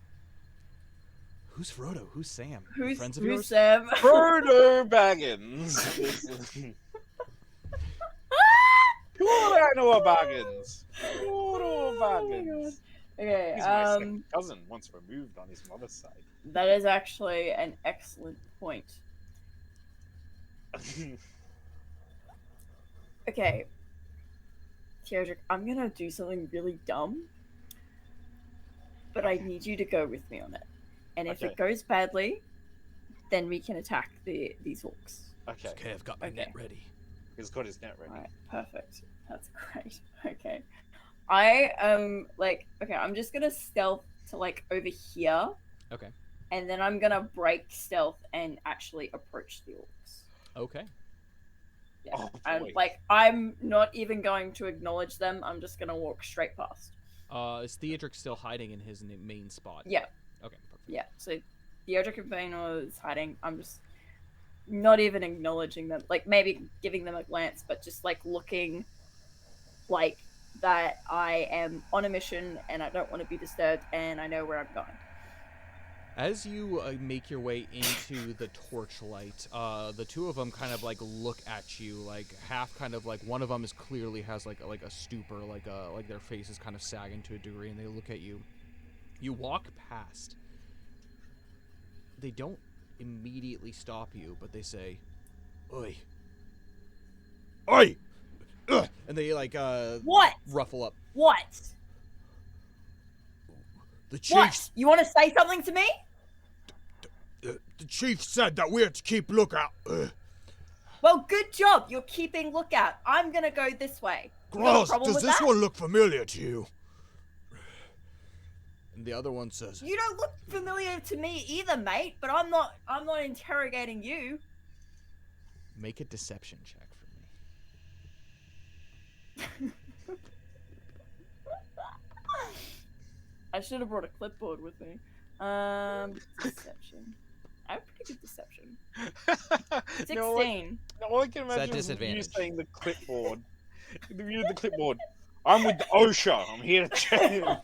Do you know how many violations I've It's seen? just Shrek. There is literally a you pit. have a There's pit a back pit there. back It's there. not guardrailed.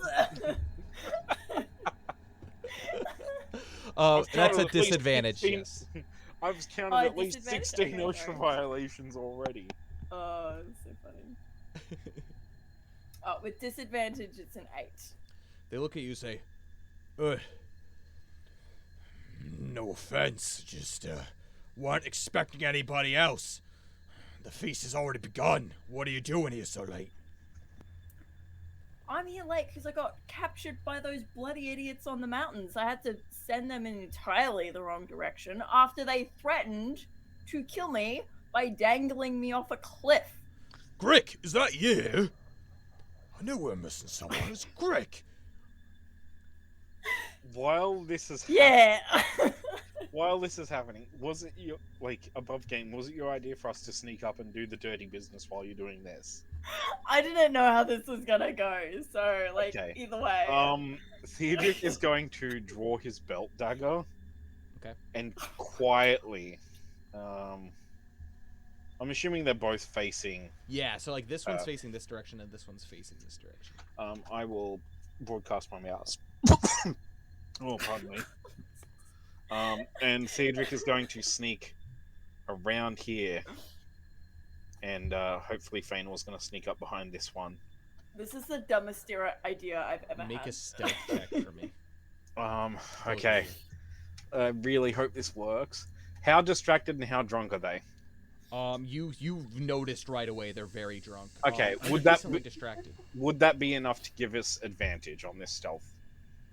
Yeah, I would say so. Yeah, I'm distracting them. It's fine. I got an 18.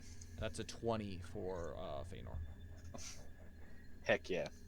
You are able to do. Feanor, he has his net in hand.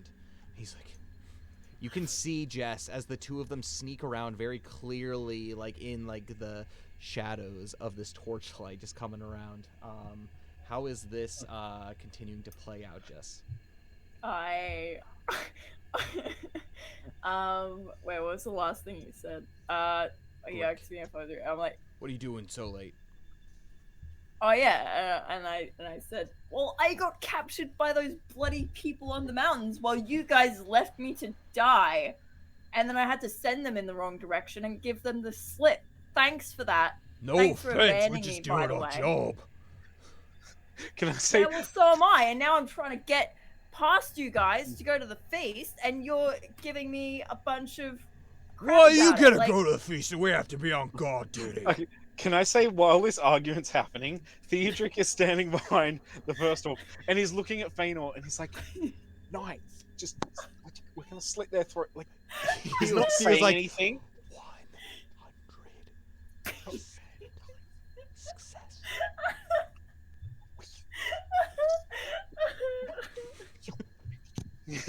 Like he can still talk if he's in the net.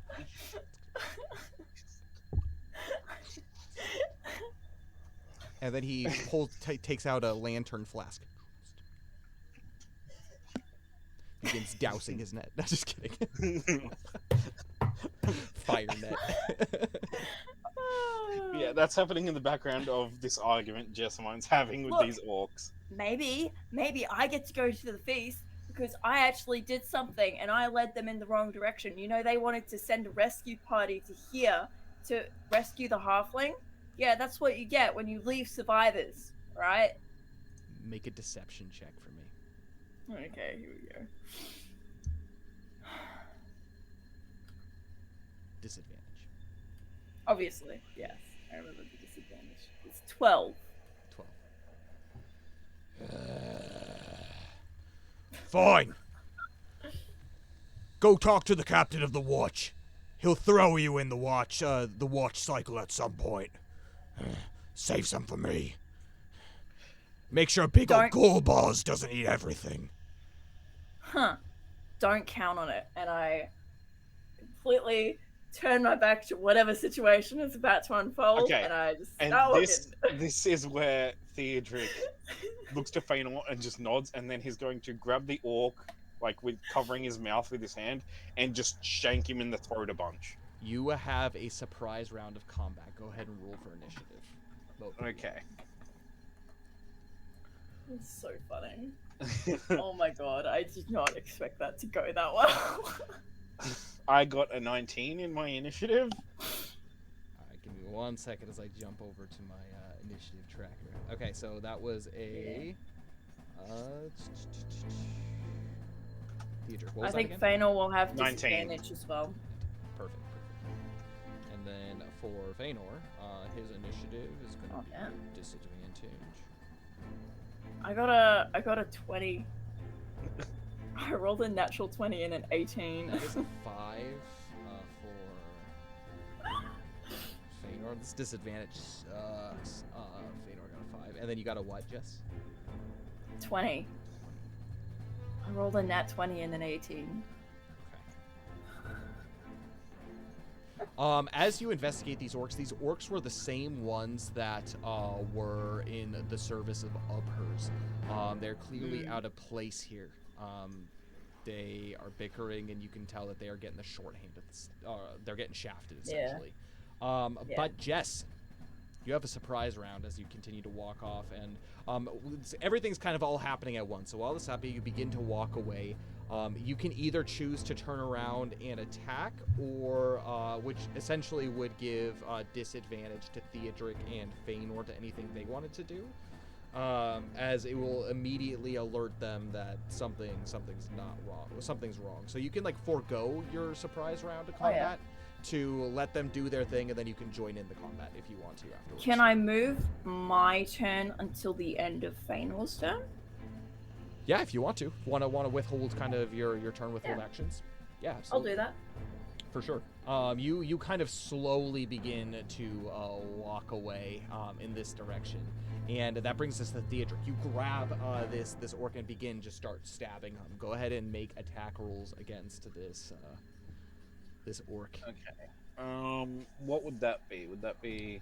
So it's your belt dagger. So I think it has just a normal. It's a dexterity. Uses your dexterity modifier, and then it's a -1 to the damage. -1 damage modifier. Okay. What do I get on a bonus, like a surprise turn? Like You get a roll at advantage. At advantage. Okay. Yes. Thank God. This is a very surprised creature. Does a 12 hit? A 12 does hit. And that's 3 damage. You do. As you just like shank him right in like the upper chest area. He moves in just enough to avoid getting his throat slit, but he grumbles like, "Oh, what's up?" as he gets just like shanked. Which brings us down to Feanor's turn, and he is going to use his net in order to trap him. Also, you have this orc grappled. I'm gonna just assume that that's part of that grapple. So Yeah. Oh, buddy. 100% success rate? No. He throws this net, and it just goes completely over the top of him. And he says... And he reaches out. Nick and is he not grabs going to his- forgive you for that. He reaches out, and he grabs his great spear as he readies for the combat round. Which brings us to Jess. What are you doing, Jess? Yeah. You see this net go So flying over the top. Theodric has that one grappled. Is Feanor within 5 feet of that He one? is, yes. Okay, perfect. Alright, in that case, I'm going to move over to him. And I'm going to do a shank. I'm going to say shank you very much. And I'm going to shank him. And as you do, he sees you run up and be like, No, Greg, don't come this way. Go sound the alarm. and as you look back, well, you don't look back, but you'll notice that there, right here in this space, where Valenet's character is a small little bell on a string. Okay. So in this little... Huh. Sound the alarm. Interesting. I'm having a chaotic thought. Can I actually reach where the bell is from where I'm standing? So before moving, Yeah, I'm gonna before say you moving. could absolutely 5, 10, 15, 20, yes. Okay, perfect. I would like to move towards the bell. Okay. And then actually cut the string out of the bell so it's completely useless. Make a stealth check for me, or a sleight of hand check to do that. Oh yeah, sleight of hand.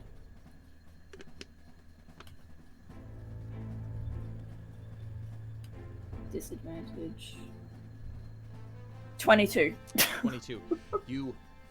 And it falls to the ground, and before it goes to the ground, you catch it and you sneakily, basically tuck it away. You can try to deceive them however you want at this point. They sabotaged the bell. I'm gonna go for help. Oi, yeah, you do that. We'll take care of these ones. And with that, that is the surprise round, which brings us to the combat. There which is no plan. coincidentally starts off with Jess again. What are you doing, Jess? There is no plan. I don't know what I'm thinking here.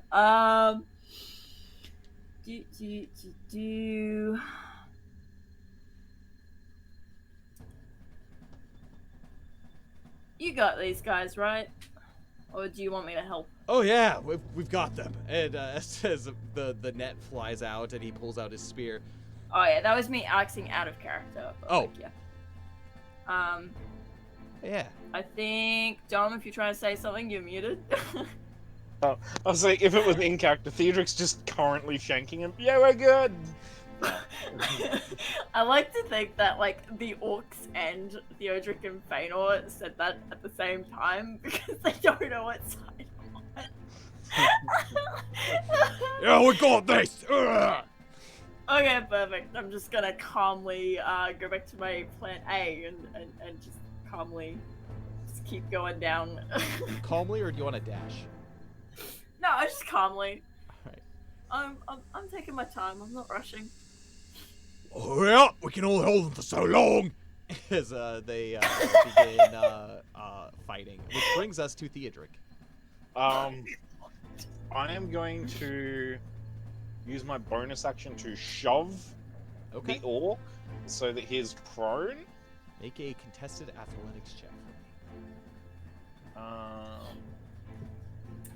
for This is wild.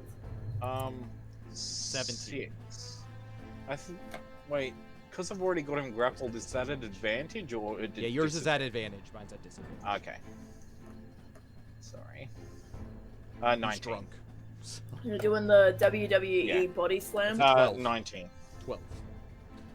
You do, and he falls on his face, prone on the ground, in front of you. Okay. Do you want to shove him 5 feet like this direction, or just down onto the ground? Down onto the ground. Okay, perfect. He's prone on the ground in front of you. And would drawing my longsword be an action? Technically, you're switching weapons. No, it's a non-action. No? Yes. Okay. Well, I'm going to. I guess because Theodric was ready for it, he's going to draw his longsword and attack the downed orc. Okay, you have advantage on this attack as well. Does a 24 hit? 24 hits. Oh, shoot! That's my maximum damage. Is that crit? Yep. All right, go ahead. Because I got a nat 20 plus 4. Okay, what's the max damage on your attack?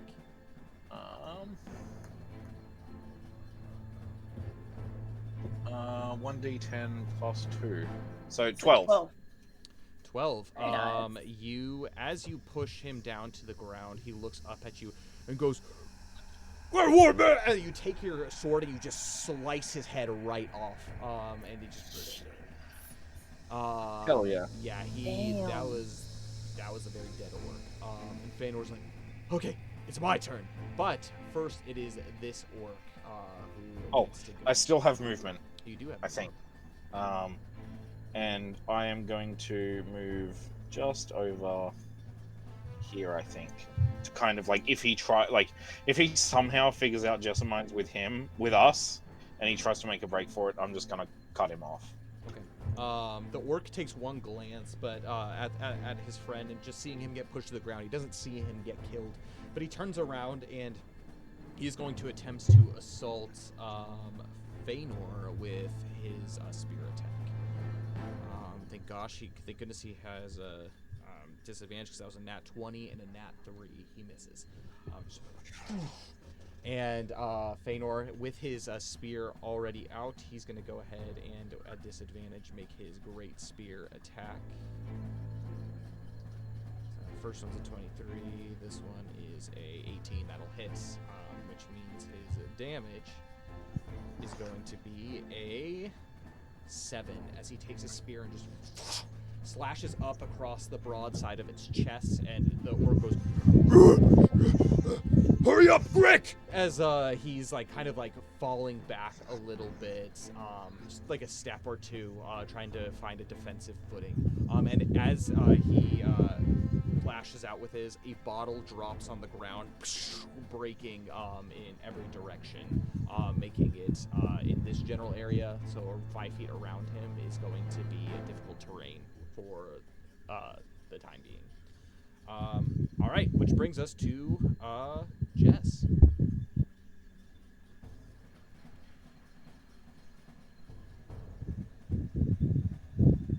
I think I'm gonna continue on just like my normal Yeah. movement speed. All you hear is just grunts and squelching and all that kind of stuff in the general direction. You're assuming it's I hear a particularly loud squish and I'm like, oh, better not turn around, just keep going. You do keep going, and as you do so, more torchlight begins to light up a room, and you can see just off in the distance a figure hurriedly moving around and muttering to himself. You see the facade and the image of Dindy. You do not see any other creatures currently, but he seems to be working over a boiling pot. And also you can see that there is a spit roast in the middle of this campfire in the room, and there is large chunks of meat that are roasting on it as well. Do I recognize what this might have been at some stage or another? The meat? Or do I? Yeah. Make a perception check for me. Oh boy, do I want to know? Good thing it's at disadvantage. Yeah. Good thing too. 8. 8. It's hard to tell. It is a pretty big meat. It could be some kind of hunt, but it definitely isn't scraps. Okay. Good to know. Alright. I'll take my helmet off and to approach Dindy. Okay. And with that, let's go ahead and move over to Theodric. It's your turn. Theodric, upon seeing Feanor's conundrum, it's going to be 5, 10, 15, 20, 25, 30? So 30 would if it's hard, if it's difficult terrain. Yeah, so 30 is going to be right here. Oh.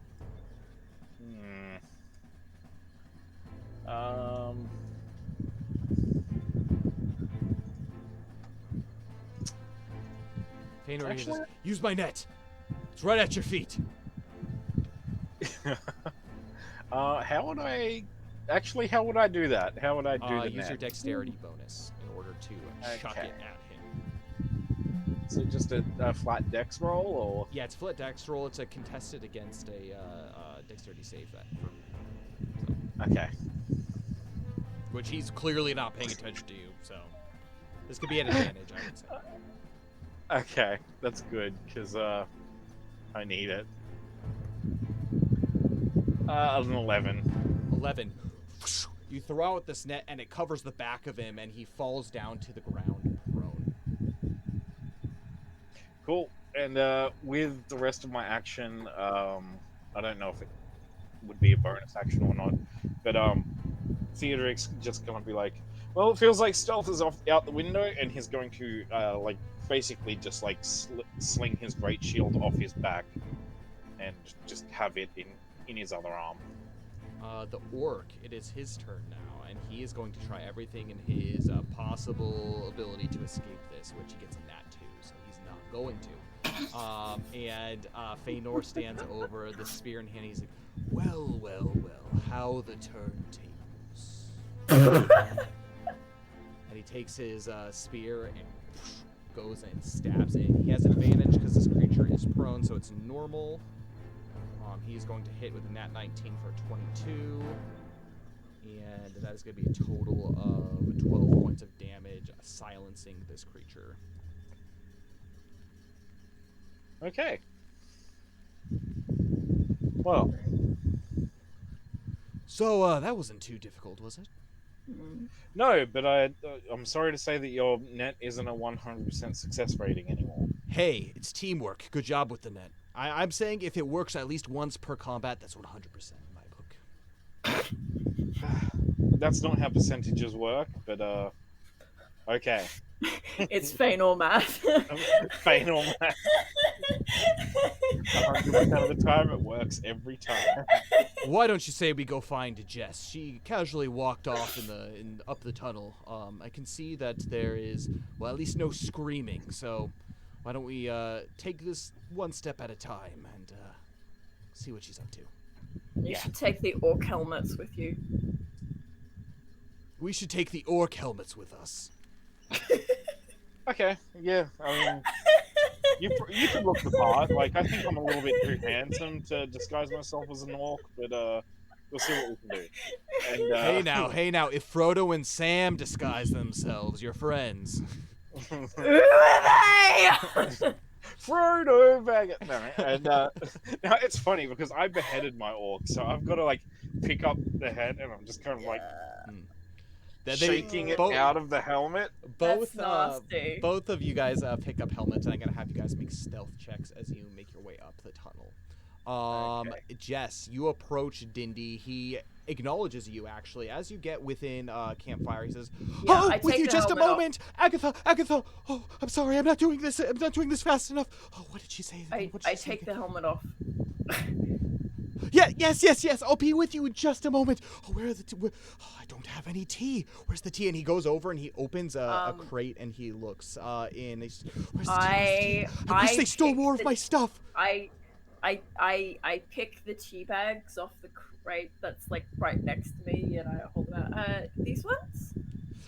Yes.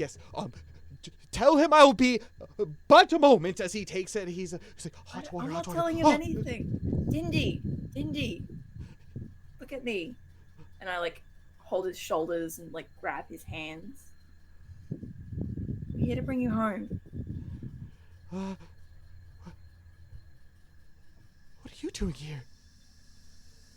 We came to get you. I'm afraid that'll be easier said than done. As he points down to his foot, there is a metal chain basically cuffed to his foot and basically implanted into the wall. And with that, we're Okay. going to end our session for tonight. No! You're so rude. Is it like fully welded, or is there a keyhole? There's a keyhole. So it's not like they like welded him in there. There is a keyhole. I have thieves' tools. I can still get them out. Potentially. What do you mean potentially? That is where we're going to end our session for today. Ah! How dare you? Quick thoughts on tonight's session outside of the inhospitable rage. No, no. Let's actually start with you tonight, Leah. As far as your thoughts on tonight's session. Okay. I loved it, man. It's great. I have missed this. It feels like ages since we've 2 weeks. sit down. It always feels like forever when it's 2 weeks because I'm just used to like the routine of doing it every week. And then I sit down and I'm like, wow, do I even remember what happened last week? No, I absolutely do not. Hopefully Dain does a good job of posting videos to remind us all, but yes. Yeah, if I have the time to watch them anymore. But regardless, I loved it. It was a ton of fun. You know, a bit of hijinks. I was not expecting the thing with the orcs to go over that well. And you know what? Near character death, but not quite. Which, you know, that's positive in my mind at least. That's really good. Seriously, my heart was going bananas. I was just like, oh no. I was yeah. Ooh. I feel like I've been playing D&D a little bit more flippantly these days, taking it a bit less seriously, which is yeah, it has its pros and cons, but True. Yeah, it's been fun. Exhaustion is no joke. That's for sure. No, not when you're trying to perform a rescue mission. But that's okay. That's all right. We still got like 5 more levels before we die. So I'm cruising. Yeah, you just. I'm ready to get Dindy out and just book it. You got through the front gate. It's great. Yeah, exactly. We got through the front gate. All right. The back gate will probably be more tricky than the front gates. Like at this stage, I'm thinking we just go back through the front gate, and then when we get to like that chasm area, whoever's the last person to cross, like greases it up with lantern oil and stuff like that, and then it'll be super slippery for anyone else who tries to go along that way. So it's a good thought. I think that's brilliant. I think that's the best plan I've ever had. I think I'm going to write down that plan so I don't forget it. And then if all else fails, light them up. Yeah. Yeah. So I'm still in the mind of Fedor. I'm just no. I don't know how well lighting that up would go when there's like water right there. So I feel like that could be very easily dealt with. But anyway, we'll we'll light that fire when we get to it. Exactly. But yeah, it was actually really fun. I enjoyed it. I'm glad we were able to get at least 2 of you guys here, and hopefully next week, if we're able to get all 3 of you, we can see potentially the epic conclusion of this adventure before the new year. But let's see.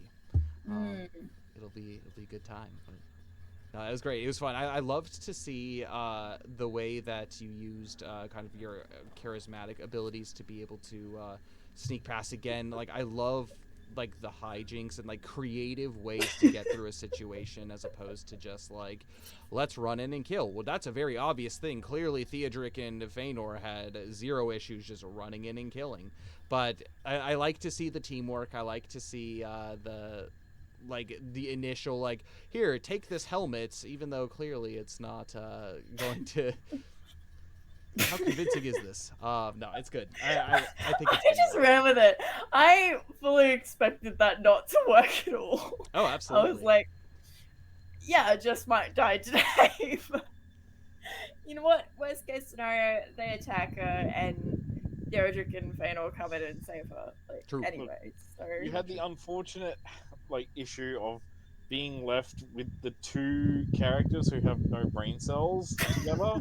I'm sure Valinor could have come up with a more feasible plan, but instead you had Feanor, whose plans are usually set things on fire or net them, and Theodric, whose plan is generally try to sneak until we're inevitably caught and then stab everything.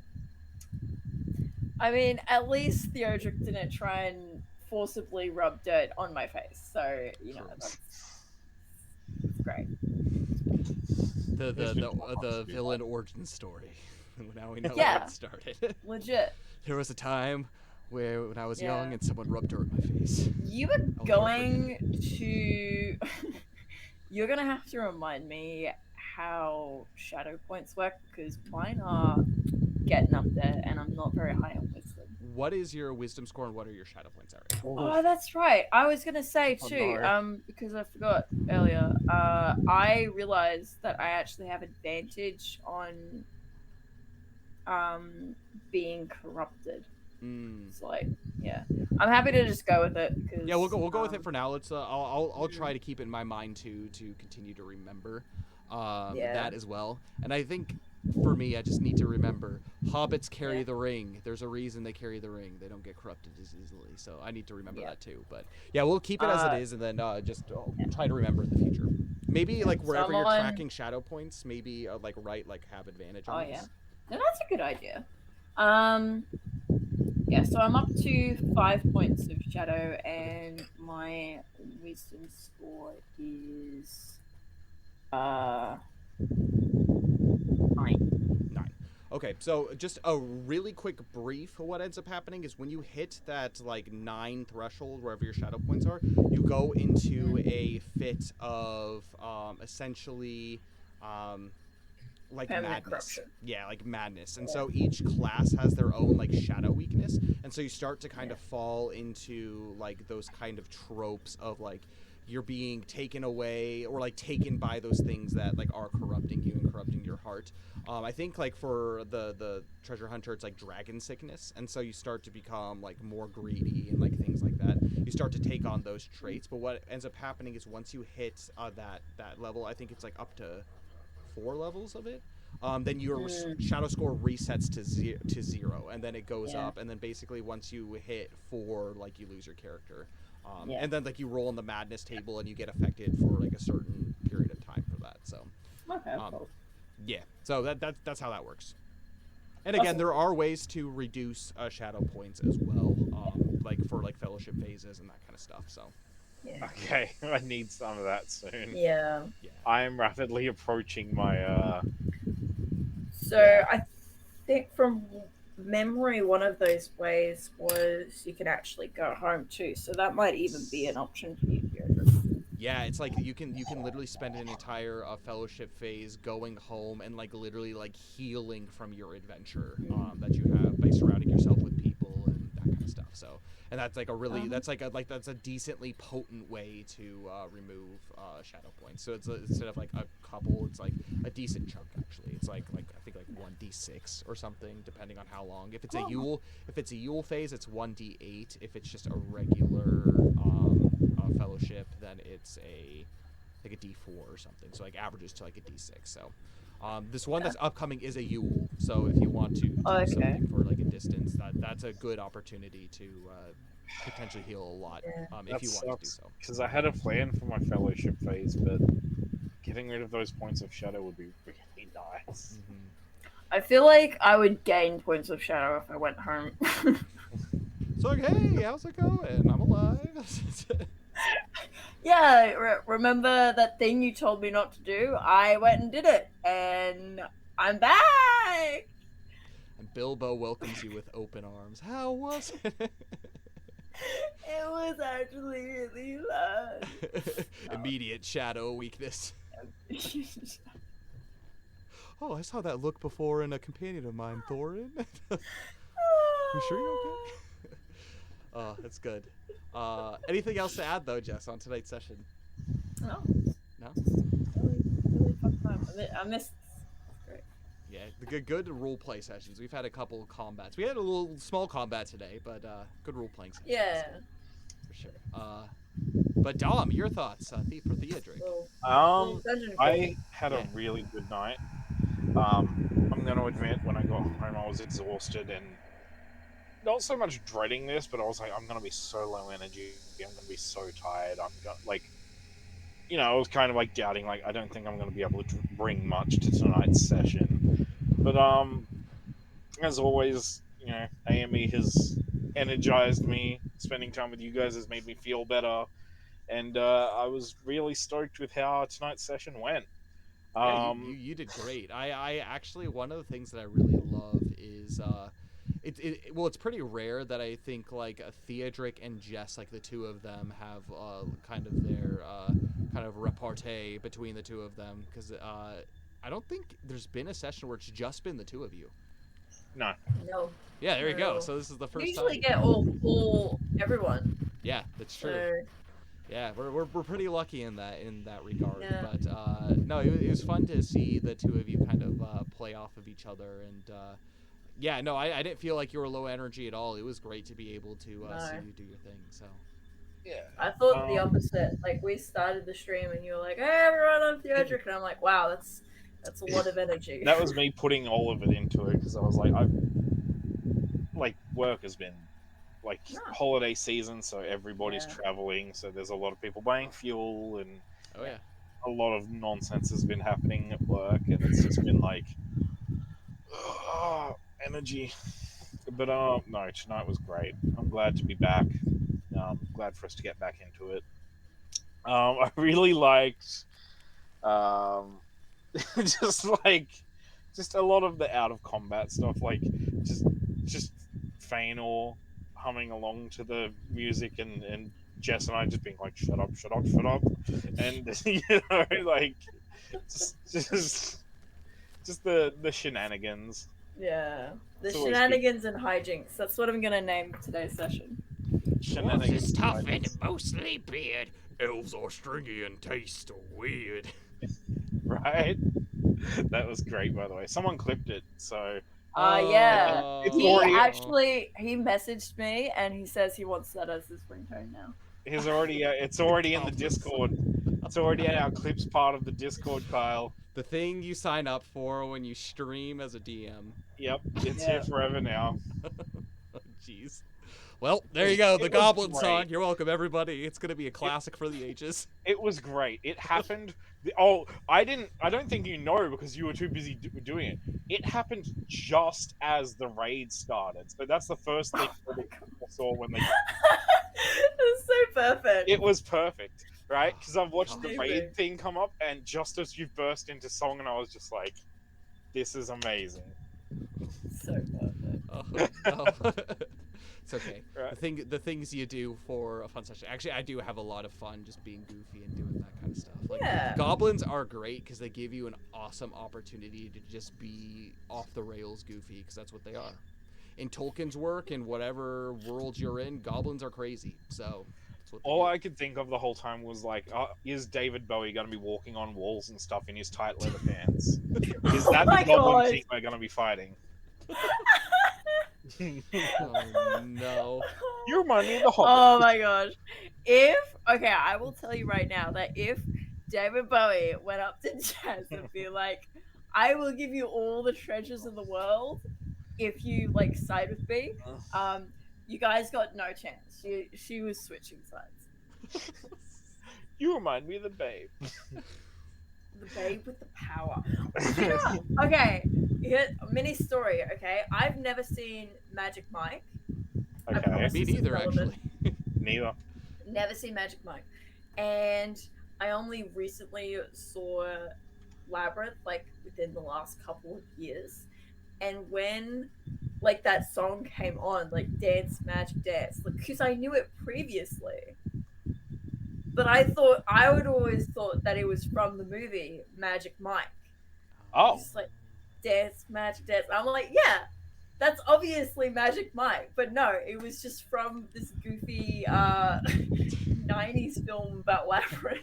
That's yeah. called, well, good music direction, I guess. That's good. Like this goblin song, I good music suppose. direction.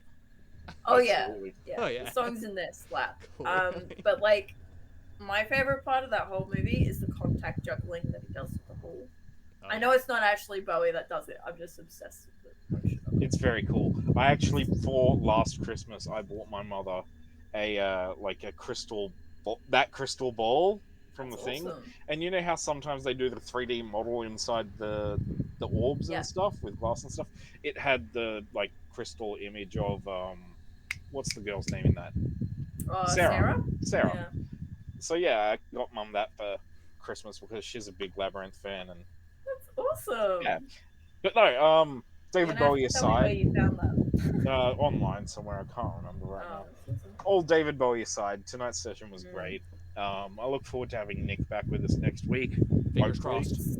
Fingers crossed. And we can hopefully rescue Dindy from the predicament that he's in. I believe in us. We got I this. believe Believe in in you us. too. Get creative. Get creative. We're good I'm at that. honestly thinking worst case scenario, we cut his leg off and we just take him with us. Oh my god! Hobbit with a peg leg. Come on, that's a story for the Shire, right? He would probably die. He would I mean, bleed out on the way back. We to don't have a camp. healer anymore, so that is true. But I'm I just saying, it was a I just thought. if that is a plan, I don't recommend bringing that up to him. No, definitely not. Or Hey. be like, hey, look at the bird. Like, That Good. Theodric swinging with his long sword. Fedor comes over, he's like, shh, and he holds him tight. He's like, don't worry, I understand you're a hobbit, but soon you'll be named Legolas. Do it, Theodric! Oh boy. oh. But no. Preemptively throwing I the Legolas cannot let jokes you out. do that because Fëanor would never make a joke like that. That's true, that's Valinith. I'm sorry. It is. No, don't be sorry. I'm just saying it's not true to character. That's true. That's true. All right. I'm gonna peace out there, guys. Sounds good. Okay. Sounds good. Thank you for staying. Sounds good. Up until this point, it was a great session. I appreciate it. Thank was. you for the laughs and the fun times. It was a great time. Catch you next week, Leah. See ya. Bye. Theodric, do you want to continue, or is that about it I- today? Think that's about it. Like, it was just a good night. It was a good. It was a good session. It was fun, and hopefully again next week we can have this before the new year. And with that being the case, a little bit kind of my thoughts. One of the things that I genuinely loved about this session was it just seemed like everybody was just having fun. For me, I sometimes I miss playing player characters too, and so it's fun throwing myself in there while also not just talking to myself.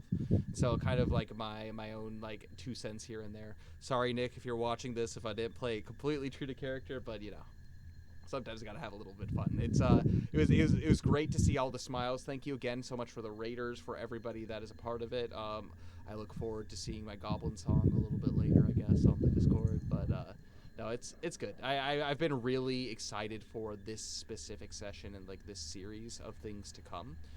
So definitely join us next week because there's definitely an epic conclusion to this adventure. So we'll see how it goes. But without giving too much away and going too much into that, a couple of things. So this week we have a number of streams. Cole at 2 p.m. Mountain Time is going to be continuing his stream of Fire Emblem Three Houses, the Golden Deer Route speed run, where he plays only speed characters in his game, speed build characters. And then Dain is going to be streaming on Thursday at 2 p.m. Mountain Time. He is going to be continuing his run of Ocarina of Time. And then on Saturday, 10:30 a.m. JST, we have Everlast, a game that I've been working on for quite some time, a new tabletop RPG that is coming out here on Fantasy Forge Studios. Process behind the scenes is going really good on that too. Hopefully within 2024 we have some really big news regarding Everlast. No promises, but hopefully we do. But join us for that. We're playing that through, and they're currently getting towards the end of their dungeon as well, the Depths of Tolly Tolly. So that should be awesome. And then I believe Dain will also be streaming again this weekend some more Legend of Zelda Ocarina of Time for the 25th anniversary. So very excited. It's cool to see that Baldur's Gate 3 won Game of the Year. That was pretty neat. I've been playing that, and I'm like Fantasy Forge is like one of like the in the top 10% of like streaming that game. So great job, guys, for watching me play some Baldur's Gate. That's been fun. But no, it's been a great time, and I will be continuing that as far as I know on Monday and Wednesday. So I might sneak off to Disneyland here in Tokyo on Monday, so I might not stream on Monday, but I might. So who knows? I'm trying to get tickets to go during the Christmas season. That's proven to be very, very difficult here in Japan. So we'll see what we Question. can do. Yes. Is Nintendo World part of Disneyland over there, or No, it's part of Universal Studios, so that's in Osaka. So I live in the Kanto area, which is where Tokyo is, and so Tokyo Disneyland is where Fire technically and Leaf Chiba. Green happens? Yeah, exactly. We're Fire, Red, Leaf Green, all of that is in the Kanto region. Actually, funny story behind that. It started out, the Satoshi, the guy who created Pokemon, it started out as a bug collecting game because he felt nostalgic about his time as a child going out and collecting bugs. And it evolved into the phenomena that it is today. So, hey. Great stuff. Good job, Pokemon. Yeah, no, it'll be good. I'm hoping to be able to go. So I'm sorry to let you all down, but if I am not here on Monday, it's for a good reason. I'm in a very happy place. Happy place in crowds, so that'll be fun. But yeah, I think that's it. We do have a sponsor here, Dai Snacky. They're a Japanese sweets and luxury treats company. They have a bunch of different snack box options, from popular Japanese snacks in their omakase box to traditional Japanese snacks in their omakase looks box to actually character-themed box such as Nintendo, Pokemon, Sanrio, Disney in their kawaii boxes as well. Make sure if you do order from them at checkout to say Fantasy Forge sent you. It does help us out, and if you put your Twitch name, you will get entered into, once we hit our referral limit, a free omakase box giveaway. We'll have that here on the channel. It should be a good time. But with that being the case, to make sure that this is the season to buy Christmas gifts, that kind of stuff. And so that's a great way to be able, depending on where you are in the world, to celebrate Christmas with a fine box of Japanese snacks. It's good stuff. I got it for my anniversary from actually my parents. They supported, and they sent me a omakase looks box. It was super delicious with traditional Japanese sweets, and yeah, it was super great. I can't recommend them enough. They're amazing. And by supporting them, you support us and a small family business in Tokyo, Japan. So you guys are amazing, though. As always, thank you for tuning in for us on this side of the world so late, and for those on the west side of the world very, very early. But we will see you hopefully again next week for some more Adventures of Middle-earth. And until then, may the road go ever onward and onward. Bye, guys. Goodbye.